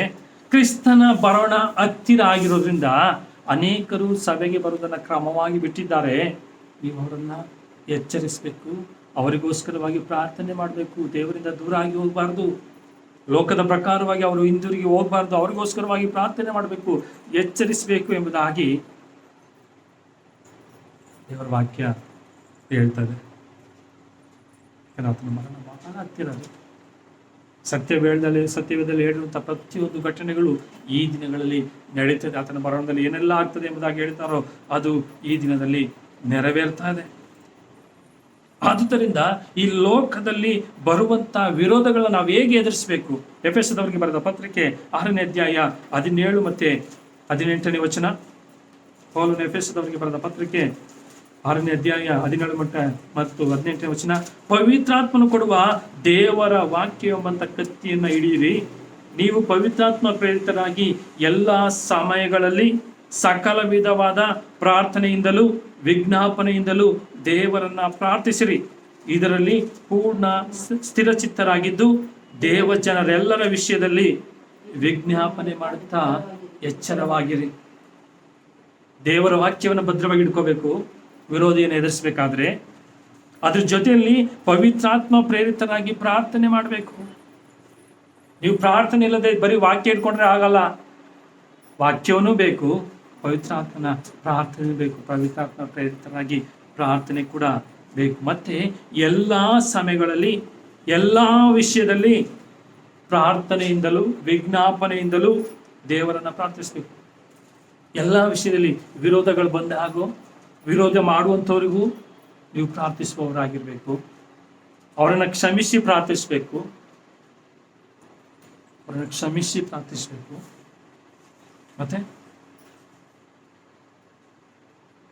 ಮತ್ತೇನು ಮಾಡ್ಬೇಕಂತೆ? ಪೂರ್ಣ ಸ್ಥಿರಚಿತ್ತರಾಗಿದ್ದು ಪೂರ್ಣ ನಂಬಿಕೆಯಿಂದ ನಾವು ನಮ್ಮ ವಿರೋಧಿಗಳಿಗೋಸ್ಕರವಾಗಿ ಪ್ರಾರ್ಥಿಸುವಾಗ ದೇವರು ಅವರನ್ನ ಕ್ಷಮಿಸ್ತಾನೆ, ದೇವರು ಅವರನ್ನು ಬದಲಾಯಿಸ್ತಾನೆ. ನಂಬಿಕೆಯಿಂದ ಪೂರ್ಣ ಸ್ಥಿರಚಿತ್ತರಾಗಿದ್ದು ದೇವ ಜನರೆಲ್ಲರ ವಿಷಯದಲ್ಲಿ ವಿಜ್ಞಾಪನೆ ಮಾಡ್ರಿ. ಯಾರೆಲ್ಲ ಹಿಂಜಾರಿ ಹೋಗಿದ್ದಾರೋ, ಯಾರೆಲ್ಲ ದೇವರ ಪ್ರೀತಿಯಿಂದ ದೂರ ಆಗಿ ಹೋಗಿದ್ದಾರೋ ಅವರಿಗೆಲ್ಲರಿಗೋಸ್ಕರ ನೀವು ದೇವರ ಮುಂದೆ ಪ್ರಾರ್ಥನೆ ಮಾಡಿ, ಎಚ್ಚರಿಕೆಯಿಂದ ಪ್ರಾರ್ಥನೆ ಮಾಡ್ರಿ. ಯಾಕೆ ನಾವು ಪವಿತ್ರಾತ್ಮ ಪ್ರೇರಿತರಾಗಿ ಪ್ರಾರ್ಥನೆ ಮಾಡಬೇಕು? ಯಾಕಂದ್ರೆ ರೋಮಪುರದವರಿಗೆ ಬರೆದ ಪತ್ರಿಕೆ 8ನೇ ಅಧ್ಯಾಯ 14ನೇ ವಚನ ಹೇಳ್ತದೆ. ಪೌಲನು ರೋಮಪುರದವರಿಗೆ ಬರೆದ ಪತ್ರಿಕೆ 8ನೇ ಅಧ್ಯಾಯ 14ನೇ ವಚನ, ಯಾರ್ಯಾರು ದೇವರ ಆತ್ಮನಿಂದ ನಡೆಸಿಕೊಳ್ಳುತ್ತಾರೋ ಅವರು ದೇವರ ಮಕ್ಕಳು.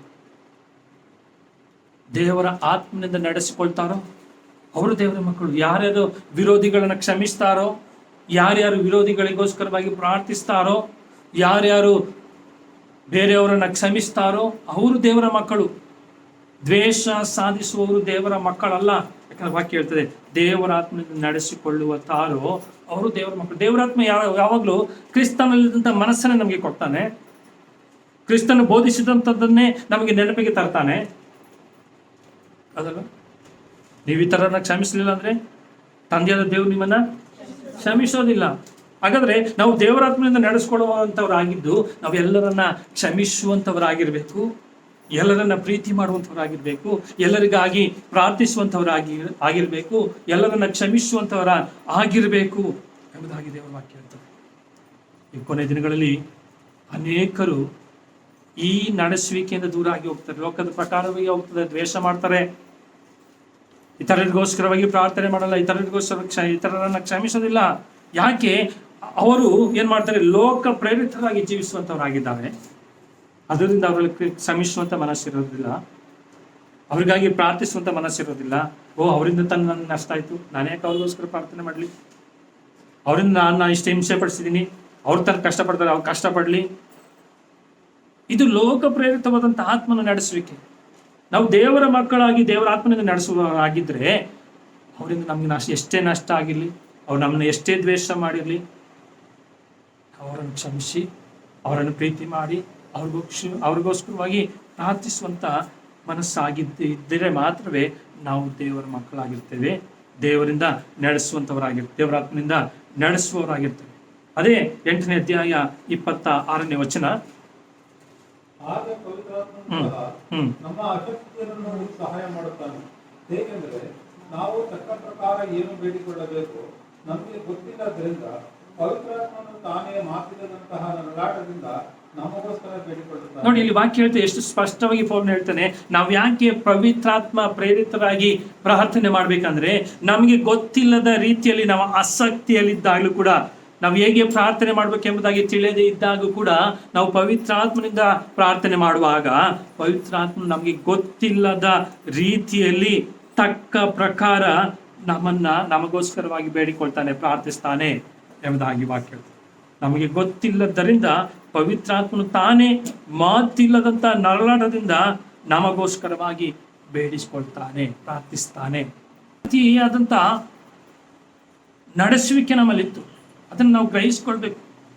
ವಿರೋಧಿಗಳು ನಮ್ಮನ್ನ ದೇವರಿಂದ ದೂರ ಮಾಡೋದಕ್ಕೆ ಪ್ರಯತ್ನ ಪಡ್ತಾನೆ, ಅದನ್ನು ನಾವು ಆತನನ್ನು ಎದುರಿಸ್ಬೇಕು. ಹಾಗಾದ್ರೆ ಎದುರಿಸ್ಬೇಕಾದ್ರೆ ಪವಿತ್ರಾತ್ಮ ಪ್ರೇರಿತರಾಗಿ ಪ್ರಾರ್ಥನೆ ಮಾಡಬೇಕು. ನಾವು ಪವಿತ್ರಾತ್ಮ ಪ್ರೇರಿತರಾಗಿ ಪ್ರಾರ್ಥನೆ ಮಾಡುವಾಗ ನಮಗೆ ಗೊತ್ತಿಲ್ಲದ ರೀತಿಯಲ್ಲಿ ಪವಿತ್ರಾತ್ಮನು ತಂದೆಯಾದ ದೇವರ ಬಳಿಯಲ್ಲಿ ಆ ಸಮಯಕ್ಕೆ ಹೇಗೆ ಪ್ರಾರ್ಥನೆ ಮಾಡಬೇಕೆಂಬುದನ್ನ ಪವಿತ್ರಾತ್ಮ ನಮಗೋಸ್ಕರ ಪ್ರಾರ್ಥನೆ ಮಾಡ್ತಾರೆ. ಅದನ್ನ ಹೇಳ್ತದಲ್ಲ, ನಮ್ಮ ಆಸಕ್ತಿಯನ್ನ ನೋಡಿ ಸಹಾಯ ಮಾಡ್ತಾನೆ. ನಮಗೆ ಪ್ರಾರ್ಥನೆ ಮಾಡೋಕೆ ಆಗ್ತಾನೆ ಇಲ್ಲ, ಆದ್ರೂ ಕೂಡ ಪವಿತ್ರಾತ್ಮ ನಮಗೋಸ್ಕರವಾಗಿ ಪ್ರಾರ್ಥನೆ ಮಾಡ್ತಾನೆ. ಪವಿತ್ರಾತ್ಮನ ನಡೆಸುವಿಕೆ, ಅದೇ ಪವಿತ್ರಾತ್ಮನ ಮೂಲಕವಾಗಿ ನಾವು ಮಾಡುವಂತ ಪ್ರಾರ್ಥನೆ. ಇವರ ವಾಕ್ಯ ಸ್ಪಷ್ಟವಾಗಿ ಹೇಳ್ತಾರೆ, ಈ ಕೊನೆಯ ದಿನಗಳಲ್ಲಿ ನಾವು ಪವಿತ್ರಾತ್ಮನಿಂದ ತುಂಬಿದವರಾಗಿ ಜೀವಿಸಲಿಲ್ಲ ಅಂದ್ರೆ, ಪವಿತ್ರಾತ್ಮನ ಮೂಲಕವಾಗಿ ನಾವು ನಡೆಸಲ್ಪಡಲಿಲ್ಲ ಅಂದ್ರೆ ಬಹಳ ಕಷ್ಟವನ್ನು ಮುಂದಿನ ದಿನಗಳಲ್ಲಿ ಅನುಭವಿಸ್ಬೇಕು. ಅಂದ್ರೆ ದೇವರಿಂದ ನಾವು ಕೈ ಪಡುವಂತವರಾಗಿರ್ತೇವೆ. ಅದರಿಂದ ಈ ಕೊನೆ ದಿನಗಳಲ್ಲಿ ನಾವು ಪವಿತ್ರಾತ್ಮನ ಭದ್ರವಾಗಿ ಇಟ್ಕೊಳ್ಳೋಣ, ಪವಿತ್ರಾತ್ಮನನ್ನು ಆಶ್ರಯಿಸಿಕೊಳ್ಳೋಣ, ಆತನ ನಡೆಸುವಿಕೆ ನಮ್ಮನ್ನು ಒಪ್ಪಿಸಿಕೊಳ್ಳೋಣ. ಆತನು ಸಕಲ ವಿಷಯದಲ್ಲಿ ನಮ್ಮನ್ನ ಸತ್ಯದ ಮಾರ್ಗದಲ್ಲಿ ನಡೆಸುವಂತವನಾಗಿದ್ದ. ರಾಜ ಬರುವನು, ಸಿದ್ಧರಾಗುವ.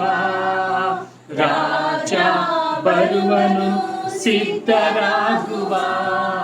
ಯೇಸು ಬರುವನು, ಎದುರುಗೊಳ್ಳುವ. ನಮ್ಮ ಯೇಸು ಬರುವನು, ಎದುರುಗೊಳ್ಳುವ.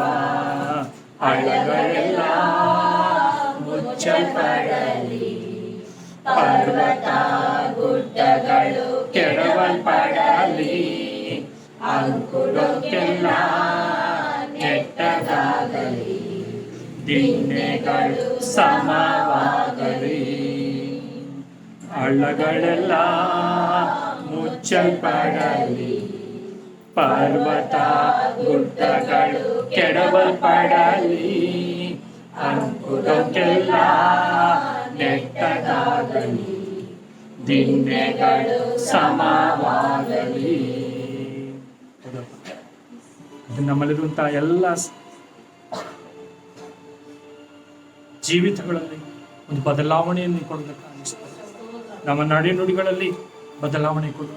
ಈ ಕೊನೆ ದಿನಗಳಲ್ಲಿ ನಮ್ಮನ್ನು ನೋಡುವಂತ ಜನ ನಿನ್ನನ್ನ ಕಾಣುವಂಥವರಾಗಿ ನಮ್ಮನ್ನು ಬದಲಾಯಿಸೋದಕ್ಕೆ ಅನಿಸ್ತದೆ. Thank you. ನೀನು ಬರಲಿದ್ದೀಯೇ, ನಿನ್ನ ಬರವಣಿಗೆ ನಮ್ಮನ್ನು ಸಿದ್ಧಪಡಿಸು.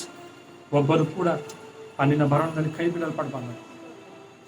Thank you. ಯಾರೆಲ್ಲ ಇಂಜರಿ ಹೋಗ್ತಾ ಇದ್ದಾರೆ ಅವ್ರಿಗೋಸ್ಕರವಾಗಿ ಪ್ರಾರ್ಥಿಸ್ತೇನೆ. ಅವರನ್ನು ಕೂಡ ನೀನು ನಿನ್ನ ಸನ್ನಿಧಿಗೆ ಕರೆದುಕೊಂಡು ಬರಬೇಕಾಗಿಸ್ಕೊಳ್ಳಿ.